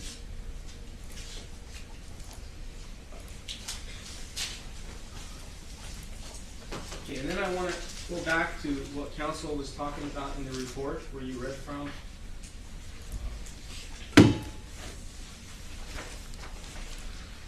Exhibit 206. Do you remember that one? Exhibit 206, page 2 of 4. You see that, Doctor? Yes. Okay. So counsel asked you about paragraph 3, and he read you the last sentence, or you read it. Her nails were really long, almost touching the applicant's nose. Do you remember when he asked you about that sentence? Yes. Okay. The sentence before it, I want to focus on that for completeness. It states, the individual then proceeded to put her finger in applicant's face. You see that? Yes. Does that mean there was contact, or are you not sure? Objection. Do you know, I'll withdraw the question, do you know if that sentence, the one I just read you, has any connection with physical contact? Objection. Or you don't know? Objection. Overruled. Do I know if the sentence you asked me to read has any indication of physical contact? Yes. Not that sentence. Is there other sentences that do? That you can remember? Right now? No. From all these 23 pages? No. Okay. And you didn't read all the 23 pages, did you? I did not. And you, as you sat there for the last hour, hour and a half, it would be impossible to do that. You'd want to spend at least an hour to review all pages, correct? Your Honor, objection. Sustained.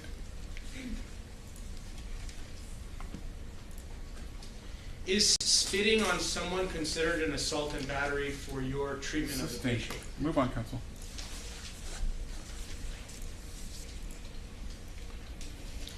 And in the next sentence, it says, Miss Ellis states that she tried to explain that she was not speaking to anyone regarding seeing the celebrity, yet the individual then spat on her. Is there a reason why you wrote this in your report? Objection, Your Honor. Overruled. Just capturing the incident as reported. And when the patient told you that she was spit on, did you believe her? Objection. Sustained.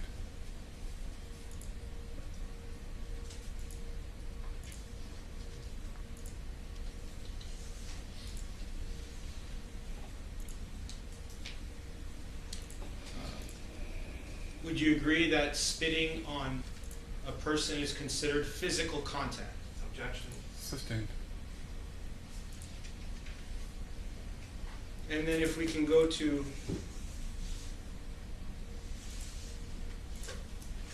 the 7th paragraph. Once in the lobby area, the celebrity's security guard approached. The applicant explained the situation and the security guard reportedly apologized.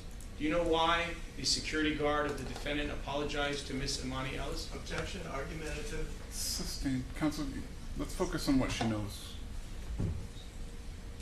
Did Imani Ellis tell you, after me reading that sentence to you and you reading it for yourself, did Imani Ellis tell you that the security guard for the defendant apologized?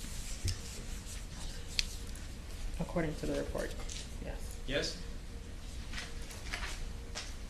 Do you know what she apologized? I'm sorry, do you know why he apologized?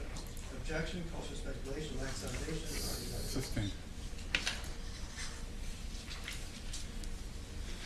No further questions. Thank you. All right, recross. Yes, Your Honor, briefly.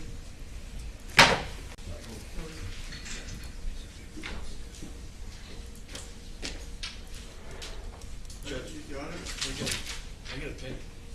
What's that? New pen for juror number 5, please. We're going to have to rewrite the budget for pens and paper.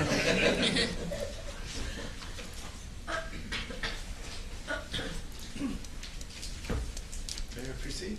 Please.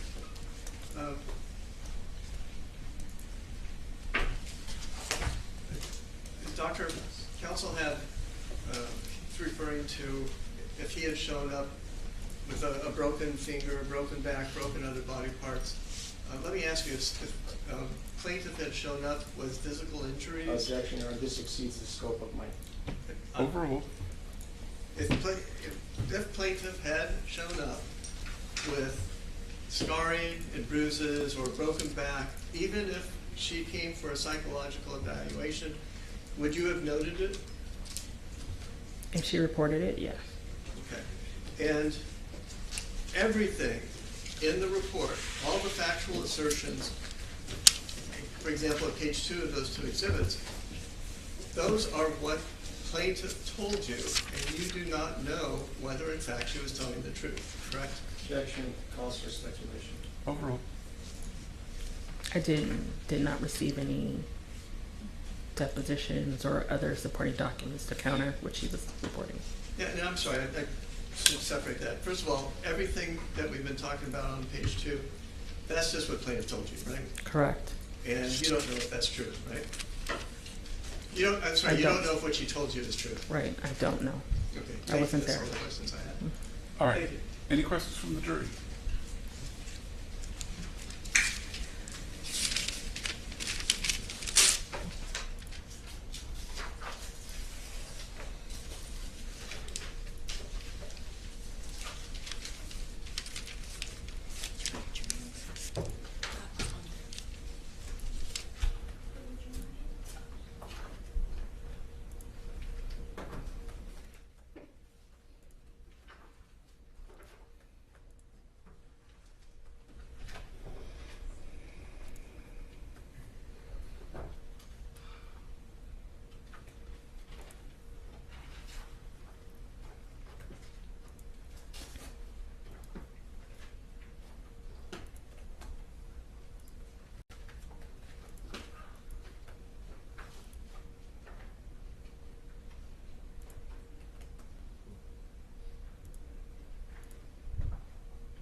All right, Doctor, I'm going to ask you a couple of questions. They're a little bit overlapping, but I'll go ahead and ask them.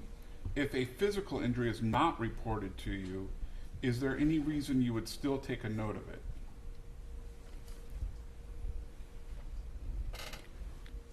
Do I just answer yes or no, or explain? You can explain.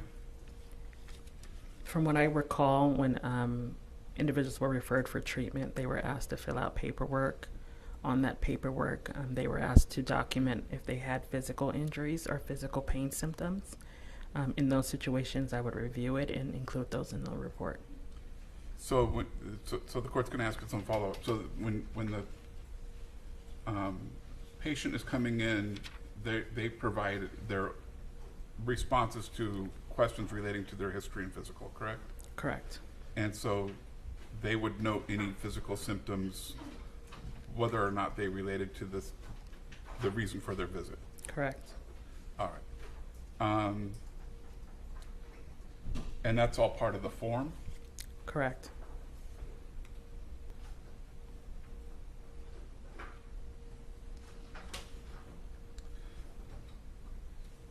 Was it your practice that if the psychological trauma was caused by a physical injury, that you would note that on your chart? Yes.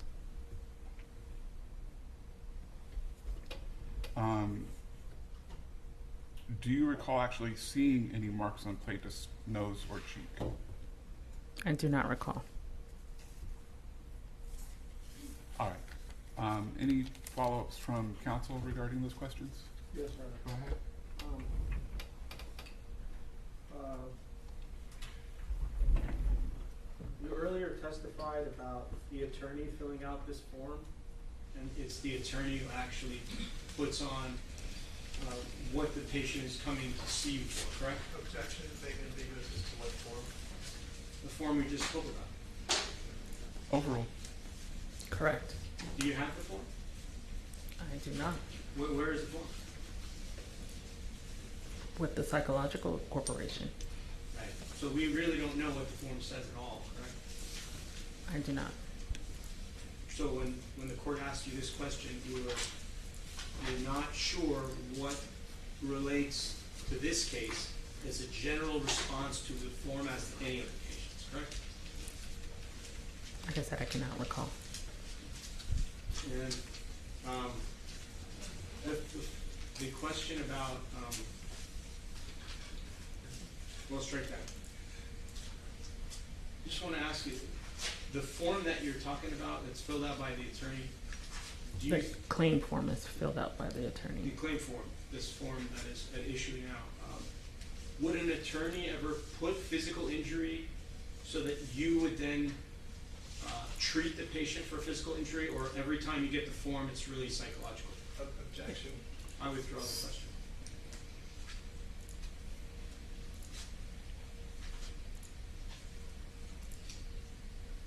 I have no further questions. All right. Anyone from the defense? Yes, Your Honor, just one. One of the questions, I believe you answered that if a claimant comes in and they report a physical injury, that's included in whatever documents that the company generates. And you noted in your psychological report, is that correct? Yes. And so can we conclude from the fact that there is no reference to scars or other physical injury in your preliminary report that when plaintiff first claimed, plaintiff or her counsel at the time, first made a workers' compensation claim, they did not report any physical injury? Objection calls for speculation. Overall. I cannot recall. Well, it's a matter of practice. Well, matter of practice. If they had claimed a physical injury, that would have been reported to you, and you would have included it in your preliminary report, correct? Objection calls for speculation. Overall. Did we get the answer? No. I would have noted it.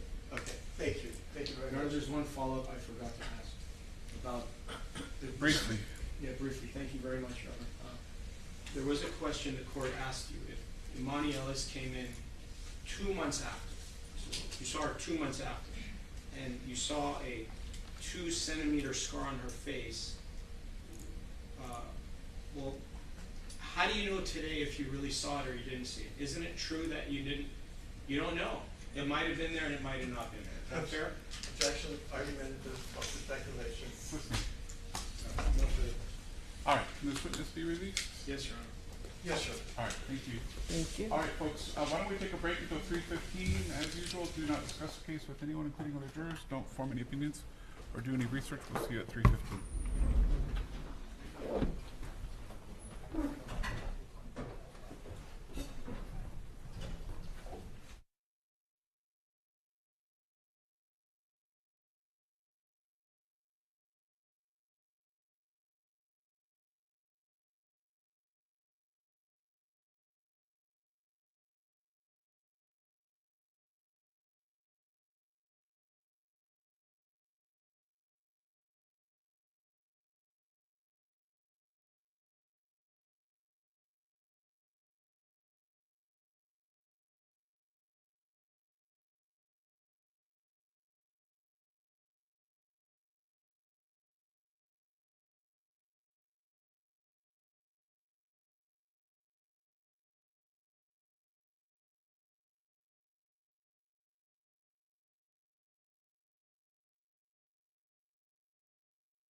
Alternate, and does plaintiff have another witness to call?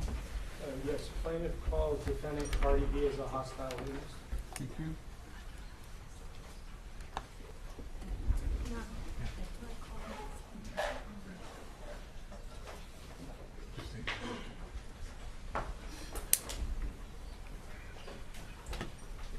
Ma'am, may I please have you stand right next to the court reporter? Please raise your right hand. Do you solemnly state that the testimony you may give in the cause now pending before this court shall be the truth, the whole truth, and nothing but the truth, so help you God? Thank you. May I please have you state and spell your first and last name for the record? My name is Delphine Marlene Zomers. May I please have you spell it? The whole thing? First, last name, second. VELCHALMANZAR. Great, thank you. You may take a seat, please watch your step.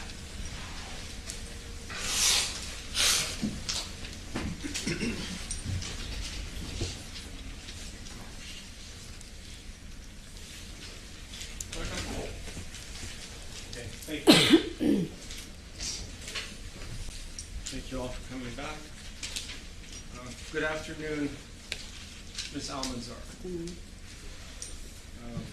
Do you prefer I call you Ms. Almanzar, Cardi B, or it doesn't matter? I mean, y'all can call me Cardi B.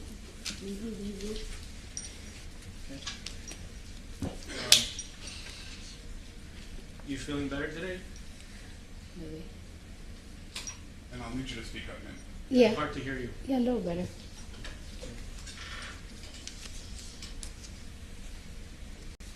Your birth date is October 11, 1992? Yes. You're left-handed? Yes. Are you the firstborn child? To my mom.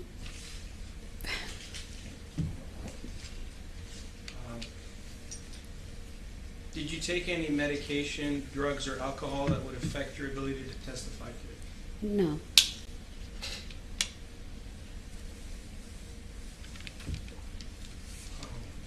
On the date of the incident, did you have black hair, blonde hair, or different color hair? I quite don't remember. I do know I had a hoodie on. Okay. Yesterday you had black hair, short hair. Today it's blonde and long. Which one is your real hair? Or are they both real? They're wigs. Okay, sorry, I didn't know that. It's a good week today then.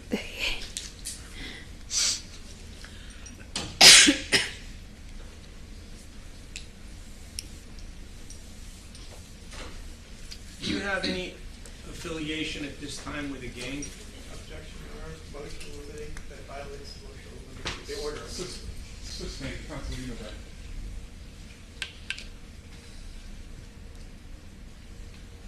Your fingernails, can you show them to us for all of us to see? How long are those fingernails? Just your best estimate. I don't want you to take a ruler to it, but if you were to give your estimate, is that half an inch, 1 inch, 2 I inches? think it has to be less than an inch. And Way less than an inch. Can you show them to us again? All right. Are they pointy? These are not, to me, are not pointy. They're like circle, oval, Okay. Are those your real nails or are they fake nails? fake nails. If I wanted you to change them to 3-inch nails, how long would it take for you to do that right now? Well, it really depends. Like these are like glued on, so they will be a little bit quicker. Sometimes I do acrylic, which could last me on for 2 weeks. I will literally have to take like 2 hours to melt them off if they're acrylically on. On December 24th, 2018, do you remember going to 8920 Wilshire Boulevard in Beverly Hills? December? I'm sorry. February 24th of 2018. Do you remember going to 8920 Wilshire Boulevard? Mm-hmm. Mm-hmm. And you can answer it with a yes or no. Yeah, yes. Okay.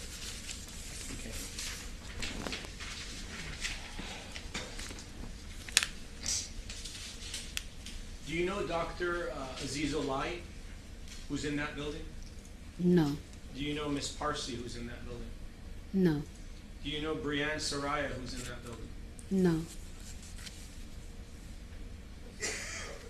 Who do you know in that building? Well, at the time, I went to see Dr. Finke. I had an appointment with him that day. So that's who I went to see that day. Do I personally know him? No. Okay. When you went to see him, were you seeing him as a friend or as a patient? As a patient. Okay. And when you went to see him, it was a Saturday, correct? Yes. And you filled out an intake form, and you signed some other documents that he would be your treating doctor, correct? No, for that day, yes. Yeah. I don't live in LA. So. I understand. You came all the way from Atlanta, Georgia, correct? Jersey and Atlanta. Understood. So when you went to see Dr. Finke on February 24th of 2018, when you went to see him, you went to see him as a patient, correct? Yes. And you got medical treatment from him, whether it was for 1 minute or an hour or longer, correct? Mm-hmm. How much time did you... You need to answer yes or no. Oh, yes. Sorry. Thank you, Your Honor. How long did you spend with the doctor that day? I'll say about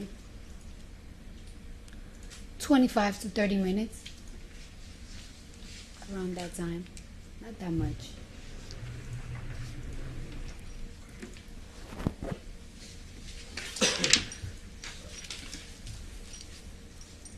And when you were there on that date with Dr. Finke, did he examine you? Yes, he examined my baby for a little bit. And what baby was that? What number? Number 1. Oh, that was the first child you ever had? That's my first child, yes. And you were 25 years old at the time? Yes. You're aware that plaintiff was the same age as you at the time? No. No.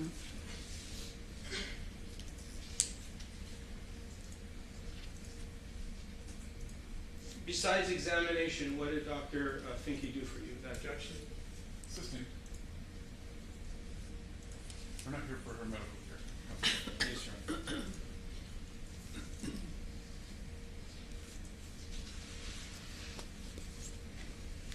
Did you keep Dr. Finke's, well, strike that. Who referred you to Dr. Finke? I asked somebody to find me like a very upscale private doctor.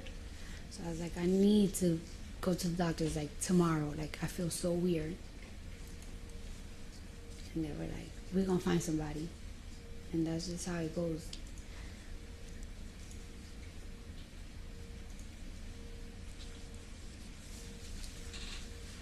When you were outside in the hallway, before you entered Dr. Finke's office, did you see this individual, Imani Ellis, in the hallway? She was waiting for, she was right in front. As soon as the door of the elevator opened, she was waiting, I guess, for the elevator. She was going inside the elevator. And you were coming outside of the elevator? Yes. Do you know approximately what time it was when this occurred? About, I guess, like in the afternoon, 1 o'clock, around there. Yeah, 1 something.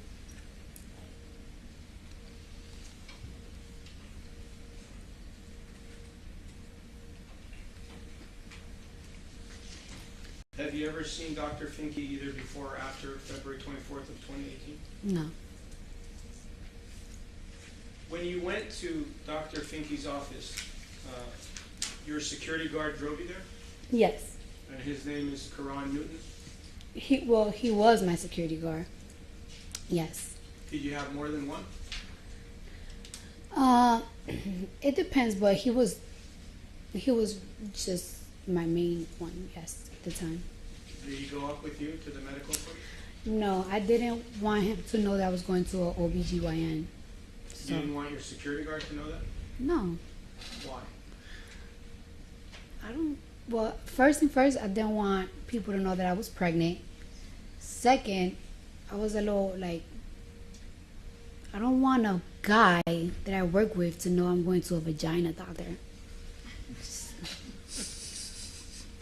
Okay. Did you trust your security guard? In certain ways, yes. In certain ways, no.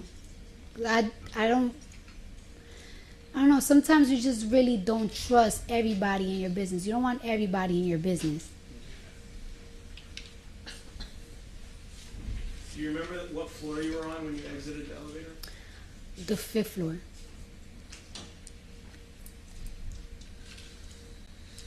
At any time did your security guard come into the building after learning about there being some kind of incident in the building? He was waiting for me, like, not necessarily like inside. He was like waiting for me like by the exit, like by the door. Around there, yeah. Do you remember the building? Yes. You remember Well, the- I kind of remember, but I do know that he was waiting for me by the door. And you're talking about the lobby area where you Yes. take the stairs up? Mm-hmm. So The he was lobby. inside the building or right outside? I don't really recall, but he was like, maybe it wasn't the inside, it wasn't the outside, but he wasn't like in, like deep in. He was like waiting for me by the door. And the door, he had it open for me to come out. All right. So would you consider that your security guard was with you at the time, whether it was upstairs, downstairs? In your mind, would you agree that your security guard was with you at the building? Is that fair? Was your security guard with you in the lobby of the building at 8920 Wilshire Boulevard on February 24, 2018? In the lobby, yes, when I was exiting. When I was But exiting. He was in the lobby with you, In right? the lobby. I can't say he was with me because we was leaving. He never went upstairs, so. Do you know if your security guard, Karan Newton, spoke with Miss Ellis at any time that day? He did not tell me he spoke to her at all. Do you know if he did? He told me he didn't. So I'm Did going to you go ask with his him? word. No, because I was like,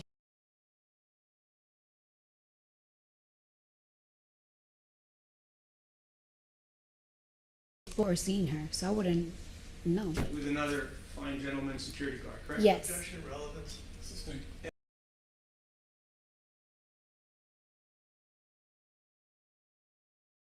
Incident occurs where you're anything happens. Yes. Aren't they supposed to come help you? Objection, relevance, Why don't we move on? You don't have to answer.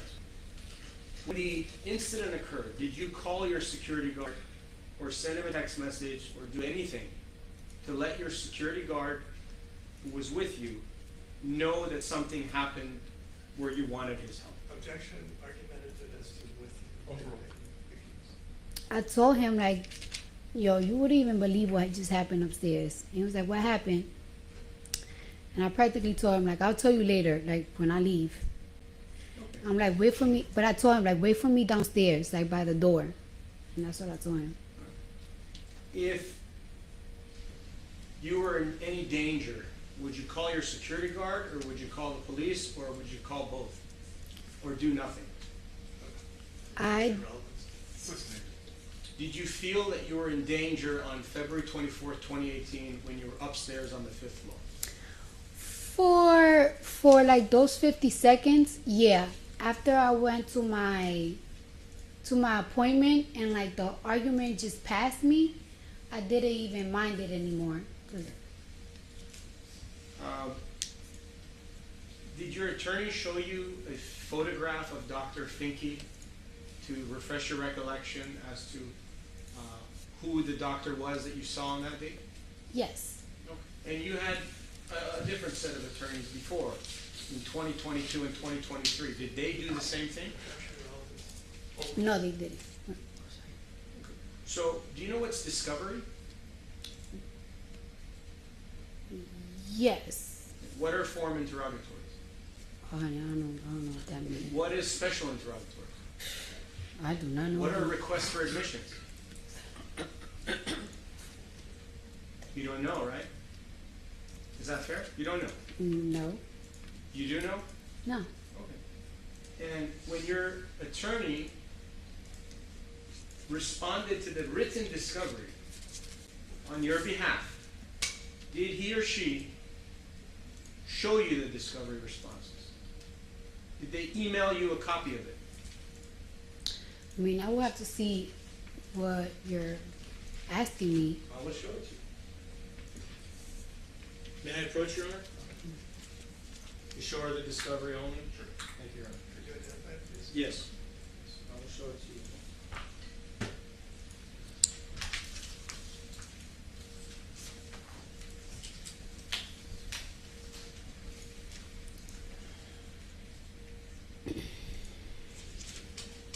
So for identification purposes, it is form interrogatories, set 1, dated September 30th of 2022. You're telling me that's what it is? That's what it is? Okay. Just come in and show you this document. You can take a look at these pages. Did your attorney show you those documents at any time in your life? I'm not quite sure. I don't think so, no. Whoa.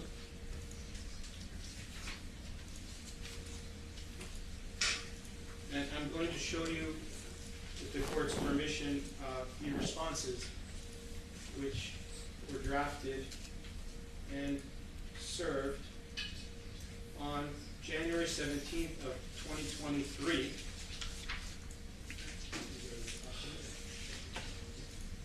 May I approach, Your Honor? All right. We'll show you these documents as well. You can take a look at those documents. Do you ever remember receiving these documents from anyone, whether it was your attorney, the attorney's paralegal, a family member, anybody? Did they ever show you these documents when they responded on your behalf? This one I saw. This one I saw. Okay. You saw that one? Yeah. Okay. I want to go over it with you. On the one that you're on the right, if you can look at 12.1. You see the question, 12.1? It would be, I believe, on the 6th or 7th page. And it will ask if there are any witnesses to this incident. Yeah. Well, can you There's not a question. Can you point it to me? I'm sorry? Point Show it it to to me. you? Yeah. Sure. Can I approach, Your Honor? All right.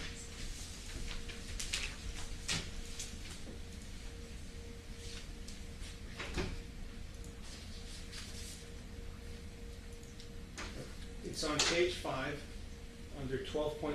Mm-hmm. Did your attorney ask you if there were any witnesses to this incident? Yes. All right, we're going to avoid attorney-client privilege conversation.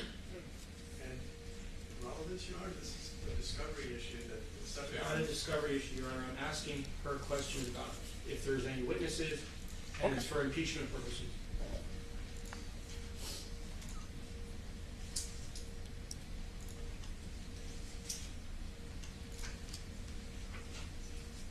Okay, and if you look at the response, there's a response there in the 50-page document to your left.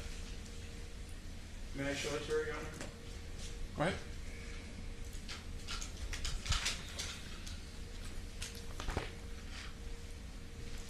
Sorry, can you identify by page and line? I'm not sure Sure. what it means by showing it. I can show it to you first if you'd like. What do you? I wanted her to talk about the response. All right. That's. These are the questions. May I read the question when I go back to my seat? It's your direct counsel. Thank you.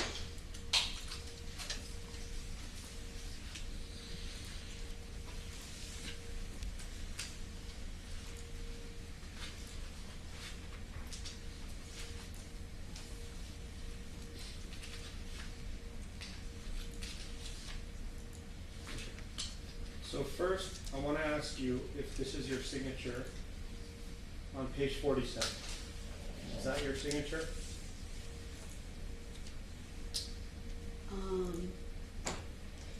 It could be, because if it's like by electronic, that's how I sign, like.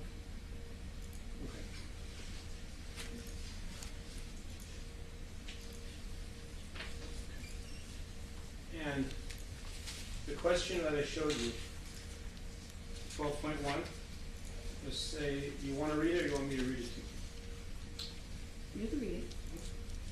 State the name, address, and telephone number of each individual who witnessed the incident.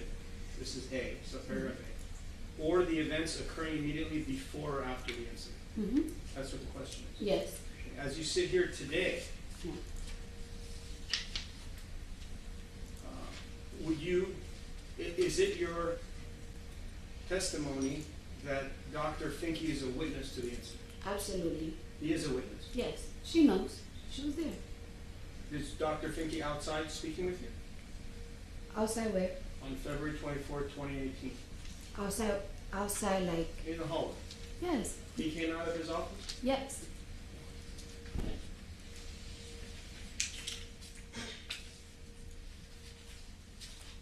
And your response in 12.1, this is what you responded with your attorney's assistance.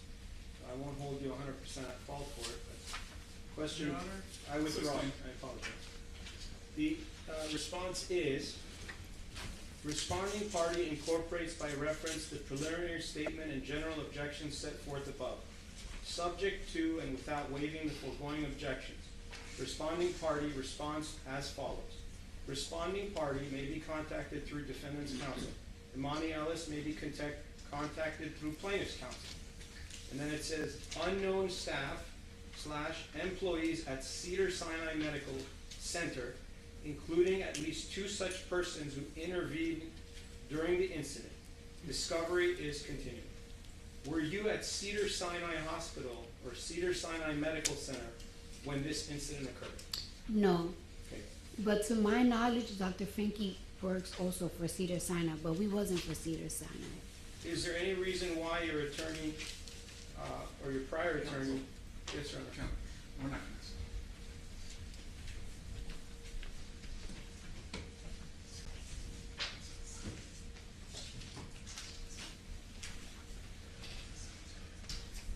And at the time when you saw Dr. Finke, you knew his name at that time, correct? I didn't know his name. And for a while, when I was getting asked by lawyers like his name and like the receptionist's name, I didn't know it because I saw him one time. So I kind of like just forgot about him. But when your attorney asked you for the name for purposes of trial, then you did remember the name. I didn't remember the name. I told him there was 2 witnesses, the receptionist and the doctor. I told him it was a doctor. My doctor came out at the time, the guy that checked me, and the receptionist. She knows. She was there. He was there. Who knows? The plaintiff. She knows. How do you know she knows? Because that's who separated. That's who separated and got in between us while we was verbally arguing. Who got in between you? The female receptionist, she came out first and she started like telling her like, "You're security, what are you doing?" And then that's when the doctor came out. He was like, "Go to my office." And that's when I just walked away, and that was the last of it. Okay. And 12.1 question. 12.1 subparagraph D.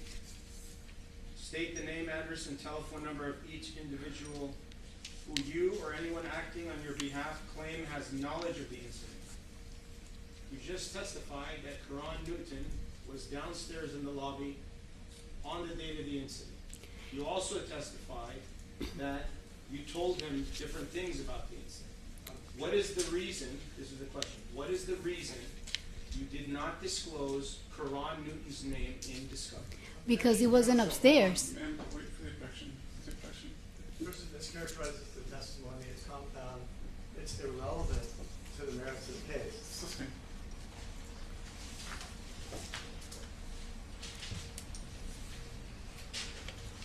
discovery, were you asked to provide the name of your security guard?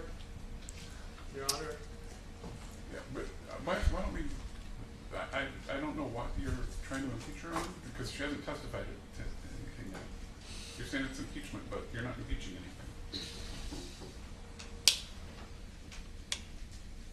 Did you respond to special interrogatory set 1 through your attorney?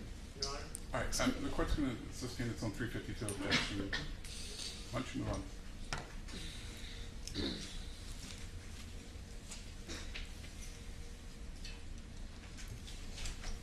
Do you consider Karan Newton to be a witness in this case? No, Sustained. Counsel, I need you to move on. This case isn't about discovery. You might want to move on to what it is about. Is Tierra Malcolm a witness to this case? Counsel, please. Do you know of who the witnesses are to this? All right, we're going to take a break, folks. Why don't we take a 10-minute break? We'll resume at 3:55. In the meantime, please do not discuss the case with anyone, including other jurors. Don't form any opinions or do any research.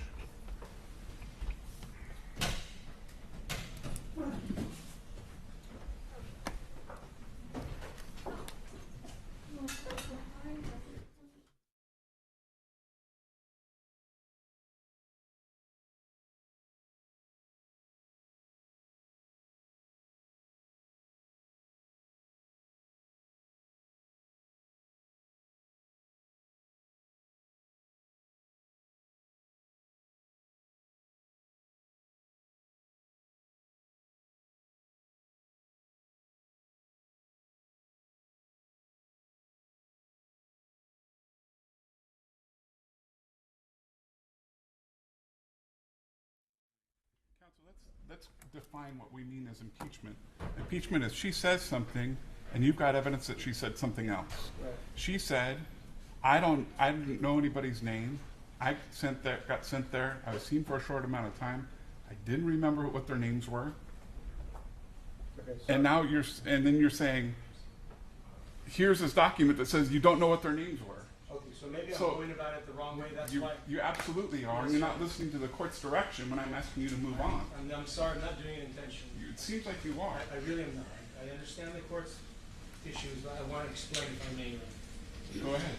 So I was going to ask her if she believes that Karan Newton is a witness in this He wasn't there. He was in the lobby. Right, but 12.1 subsection D talks about witnesses that have knowledge about this case. Now, what knowledge does he have? He was in the lobby. I was going to ask her. She spoke to him about it. That's what D is all about. Okay, so he was a hearsay witness that she told him something. Well, he's a witness. Okay. Also in special... So here's the other issue. You didn't depose her. If you wanted to ask these questions, you could have taken her deposition. I understand the issue with that, Your Honor, but there is a special interrogatory number 15, which is on point, which asks a disclosure of the security guard. Okay. She didn't disclose his name, but she knows his name. Okay. So what are we going to do with that? we're going to have the jury know that she didn't give the name of her security guard. And so in order to be admissible, it has to be relevant. In order to be relevant, it has to be probative. So it's got to be more likely to show, prove, or disprove a material fact in the case. None of this has anything to do with any material fact. Let me explain. Her testimony, Your Honor, is that Karan Newton doesn't know anything about this case. However, She doesn't say that. She hasn't said that. She said he was in the lobby. Even better. Plaintiff has testified that she has spoken with Karan Newton. Okay. It's in the medical records. Okay. He's a witness in some form or fashion. So the appropriate means for you to do that is, one, to file a motion to compel, or number two, seek evidentiary sanctions, which would have been handled pre-trial. But we're not going to have this witness testifying in trial in front of a jury about discovery issues. That's fine. Okay? The issue is, if it asked her to provide the name of the security guard and she didn't disclose it, why is it not fair? These are under penalty. Then you file a motion to compel, or a motion for evidentiary sanctions. You did neither. Okay. She testified in her discovery that she was alone. Today she testified she was with Karan Newton. I want to ask her about that. You already did. I didn't show her the discovery, which is on point on that issue, Your Honor. You're going to impeach her with the document saying that she was alone when she was alone in the elevator and the incident happened. That's your impeachment? My impeachment is she did not reveal that she was with the security guard in the lobby. She didn't do anything to provide his information when the other side... Again, it's a discovery issue, so we're not going to go there. Well, Your Honor, the other side was able to impeach the plaintiff. With what? With this discovery. They went into it at When she nauseam. offered inconsistent statements in discovery. That's what's happening here too. No, she hasn't said anything inconsistent. She said she didn't know the person's name. She knew Quran. In discovery, she said she didn't know the person's name. She knew Quran Newton's information. Okay. We asked for the name of the security guard. All right. She made it appear. I'm going to ask you to move on. We're not going to get into further discovery issues. May I just raise one point? I don't Sure. want the court to well, I want to point out this questioning started with a direct contemptuous violation of the order on the motion to eliminate, excluding any mention of gang affiliation, and that's the first question he asked. Yeah, I don't expect that there's going to be anything further than that. I mean, you knew it was wrong when you said it. No, I didn't. You didn't know that there was a specific motion in limine excluding. The motion limiting, Your Honor, is prior bad acts. Nope. You might want to look at your trial binder to see specifically what it says. All right. All right. We'll resume in 5 minutes.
All right, welcome back, everyone. We're back on the record in the Ellis matter. Councilor parties are present, as are the members of our jury and our alternate. Ms. Almagar is on the stand. Ma'am, you're reminded you're still under oath? Yes? All right. And Councilor, you want to resume your questioning? Yes, Your Honor. Thank you.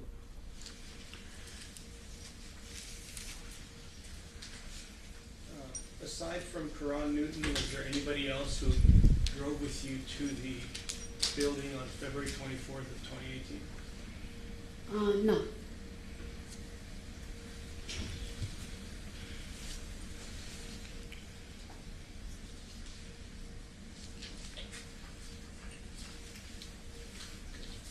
So now I want to take you a little bit through the incident, bring you back in time. Do you agree that an incident occurred on February 24th, 2018? It was a verbal incident. Verbal. But it was an incident, correct? Oh. I don't feel, I personally feel like if there's no physical touch, there is no incident. There was a verbal altercation. If you think that that's an incident, a verbal altercation, then it's an incident for you. But we both have different opinions. It's a verbal altercation. She didn't hit me, I didn't hit her. There was no touch. So to me, it wasn't no incident. Was there spitting? Absolutely not. Did you spit on Miss Ellis? No. Did you call her the N-word? No. What is your background? Are you Hispanic, white, something else? My background? Yes. Well, What's the objection? Of relevance. Sustained. Would you consider yourself African American? I consider myself Afro-Caribbean. Ma'am, you need to give your attorney a second to object. What's your objection? Sorry. Relevance, yeah. Sustained. Have you ever used the N-word with Miss Amani Ellis? No. Did you try to take a swing at her? No. When you say there was a verbal altercation, Yes. do you know what the word altercation means? Like a conflict. Like a fight, right? It was, yeah, it was like a verbal fight, but it didn't get physical at all. When I'm talking to you now, are we having a verbal altercation? We having, we'll say, a debate. And we're debating about whether you assaulted and battered Miss Amani Ellis, correct? There's no, well, I guess so, but I didn't touch her. She didn't touch me, so. What proof do you have that you didn't touch her? Objection, relevance, and also. That's already read for sustained. Do you have any videos of the incident? No. Did you try to get videos of the incident? I asked if there was videos, like I told them to, like I told my lawyers to check if there was videos, but there's no cameras, I guess, there was no cameras. And when did you ask for that? What year? I feel like when I got sued, I was like, when I got sued, I was like, oh, I know I didn't touch her. Like, it's like, look for them cameras, because they'll tell you, I ain't touch her.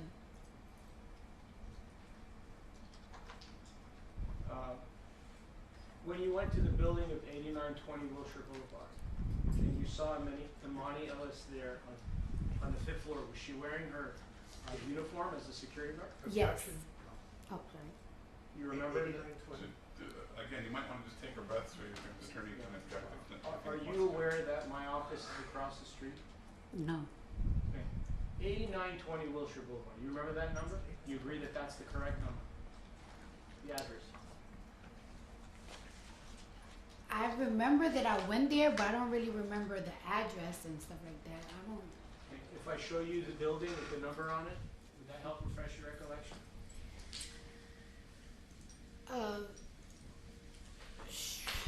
Sure. I don't have to really waste time if you don't want me to. When you were sitting here throughout the trial, you saw the 22 pages I showed, correct? Yes. Was that the correct building? Yes. Oh, and you remember entering the building, going up some stairs, taking the lobby elevator, and going to the 5th floor, correct? Yes. And when you exited, you saw Amani Ellis right there in front of you. Yes. No. When I exited the elevator, Okay. not the building, the elevator. Correct. Yes. On the 5th floor. Mm-hmm. And there was 3 elevators there? I do not remember that. At least two different elevator bays? I don't remember that. I just remember me getting out the elevator. She was coming in. I was coming out. I could hear her. She was talking on the phone, and she said, "Oh my God, yo, Cardi B's here." So I kind of speed walk, but I feel her behind me. Then I hear her talking like, "Oh my God, Cardi B is here." So I turn around, and she had her phone. She didn't have it here no more. Now she has it here. And I asked her, "Yo, why are you recording me?" And she clearly looked like the security. She looked like the security guard. She's uniformed down.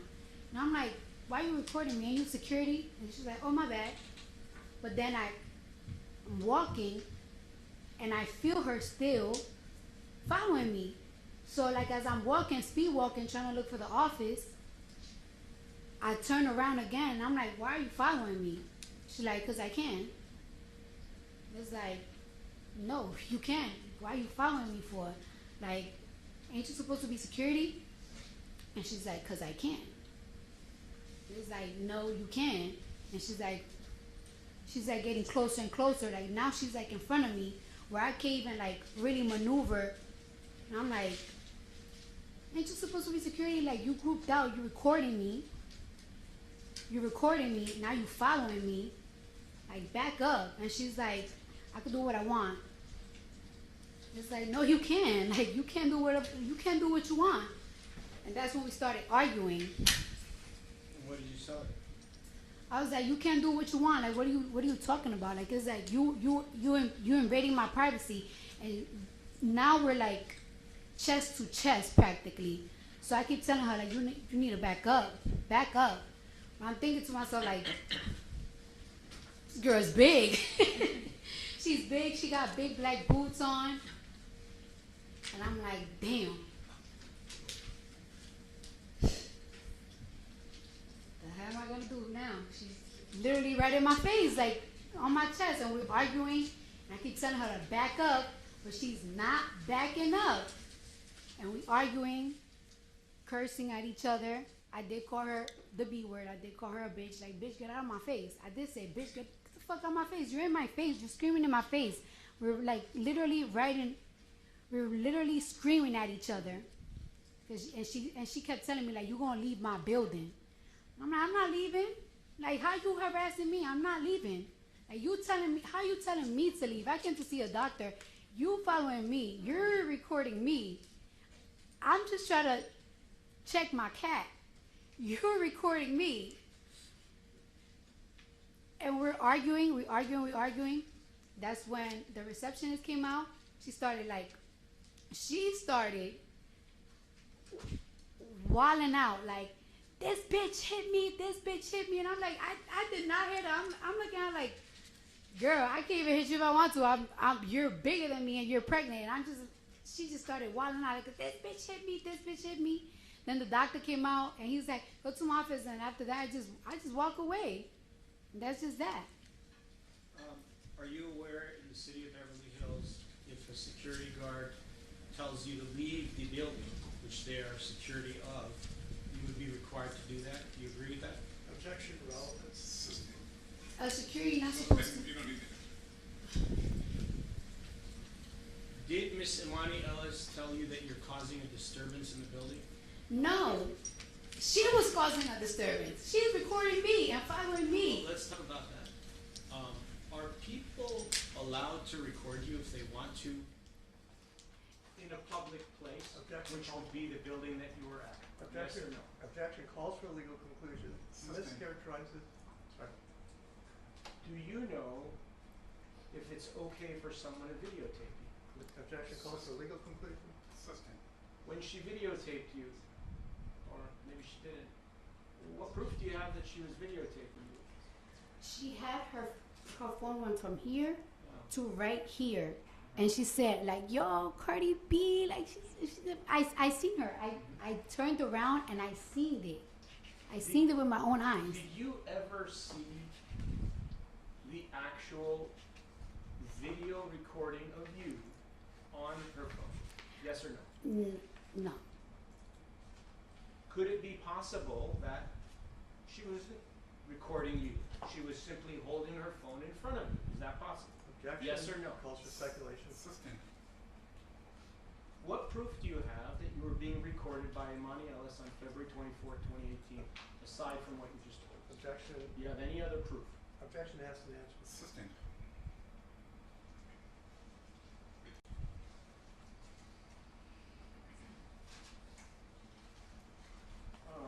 Isn't it true that you usually wear your nails longer than what they are today? Sometimes, most of the times, yes, and some of the times, no. Most of the time, 90% of the time? Lately, as in so far, I'll say about, in the past year, I'll say about 70. 70% of Yes. the time. And when you wear them long, would you agree that they're about 3 inches long? No, not all the time, no. 2 inches or more? So It really depends. Why don't we focus, she said in the last year, I don't know that how long she has her nails in the last year is relevant to anything. And when you had them in 2018, you also wore them long at that time too, correct? I wear them long, but it really depends on the inches. How long were your nails on February 24th, 2018 when you were at the building speaking or arguing or whatever you were doing with Imani Ellis?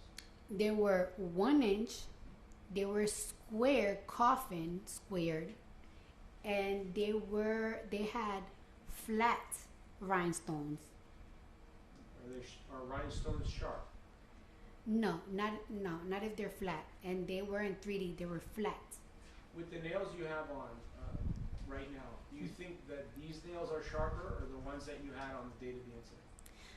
I believe that they were not sharp. That they were square, and sometimes like when it's acrylic and it's square, it's like a texture. And I always tell this to my nail tech: make sure that like you shape, like when you shape them, don't make them sharp on the side, or don't make them that sharp, because I don't want to. You don't want to hurt anybody.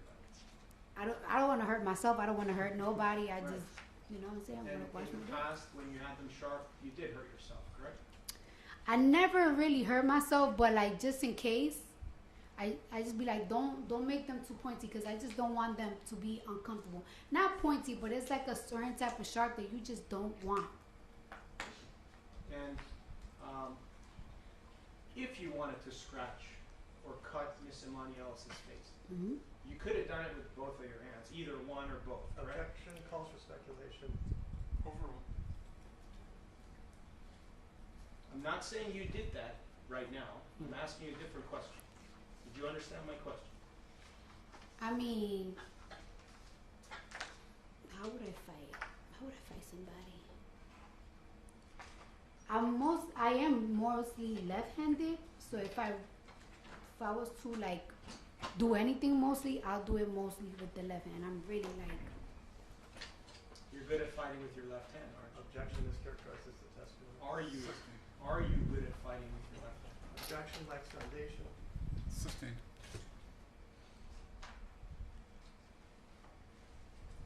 Do you have any experience fighting with any martial arts experience or other type of experience to defend yourself should something occur in your life? Objection relevance.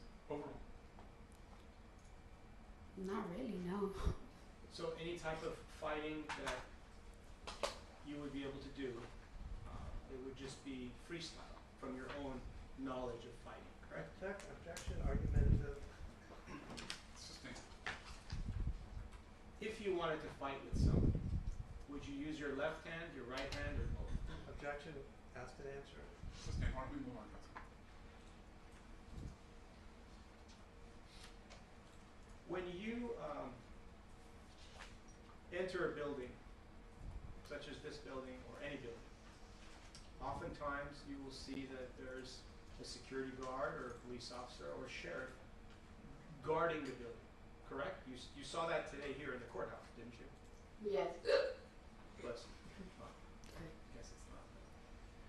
And date of the incident, the security guard, police officer, or person securing that building, in your mind, when you saw Imani Ellis was in fact Imani Ellis. In your mind, when you got off the elevator, Imani Ellis was, in your mind, your state of mind was that she was a security guard, correct? Objection. I think she's answering. Yes. And was there any doubt in your mind that she was a security guard? There was no doubt in my mind that she was a security guard. She had the security guard outfit on. That's why I was so confused that she was so aggressive and she's supposed to protect me, the patient. I understand. If Imani Ellis had in fact told you to leave the building, would you have listened because she was a security guard? Objection. This is a complete hypothetical, irrelevant, lacks foundation. Did Miss Imani Ellis tell you to leave the building at any point during your verbal or physical altercation on February 24th, 2018? She told me, "You gonna leave my building. You gonna leave my building." Okay. Are you aware that Imani Ellis was hired by the owner of that building and had the right to tell you to leave? Objection. Calls for legal conclusion. Lacks Sustained. When Imani Ellis told you to leave the building, did you follow her command? Objection. Relevance. Lacks foundation. You can answer. No, she wasn't acting like a security guard. But she was a security guard. Objection. He's arguing. The security guard So, tried to we're not attack gonna- we're not patients. gonna argue. The objection is sustained. We're not going to argue with each other. Did you believe in your mind that Imani Ellis was a police officer? No. If you thought she was a police officer, would you have handled the situation the same way? Objection. Incomplete hypothetical. Sustained. Let's just focus on what did happen. Now, when Imani Ellis spoke with you, when you exited the elevator, she spoke with you directly outside the elevator, the area directly outside the elevators, correct? I don't believe she got inside the elevator. I don't believe she did. That's my question is, did whatever happened between the two of you, did it happen inside the elevator, at the point of entry, or outside the elevator? Outside the elevator and down the hallway. Fine. And when Miss Ellis was asked the same question, do you remember her saying that it happened outside of the elevator as well? Do you agree with her testimony? It wasn't in front of the elevator anymore because I was walking and she was following me. So it wasn't in front of the elevator. It was outside the elevator because I already got off the elevator. I don't think she ever went inside the elevator because I felt her, as soon as I'm walking, I felt her walking right behind me. And then she said something. She said, "Oh my God, Cardi B." That's when I turned around. And she got the camera right here, like she recorded me. And I'm like, "Yo, why you recording me?" And she practically did admit that she recorded me because she said, "Oh, my bad." So. And when she said, "Oh wow, it's Cardi B," or whatever you just said right now, when she said that, was that offensive to you? It wasn't offensive. I just kept power walking so I could avoid more contact. But she just kept following me. Okay. And isn't it true that sometimes when you're walking around, different people will say, "Oh wow, it's Cardi B." Yeah. Because they get excited. Yeah. And you had experienced that many times before you had that experience with Imani Ellis, correct? Yes.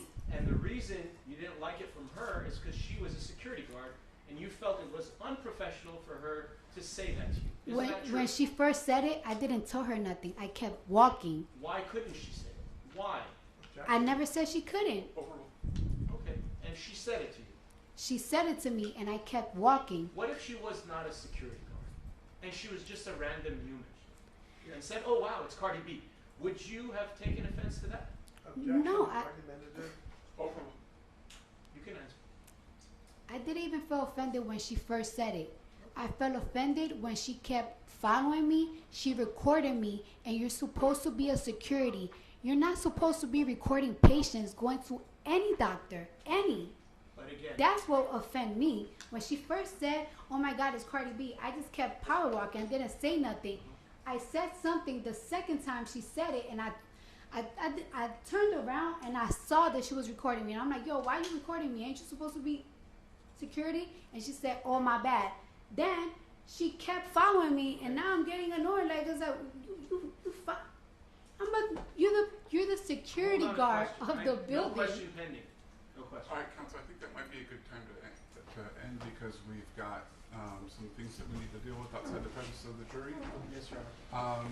Ladies and gentlemen, we're going to resume right back at 9:30 again. Thank you for your patience today and your attention. We will see you tomorrow at 9:30. In the meantime, please do not discuss the case with anyone, including other jurors. Don't form any opinions or do any research.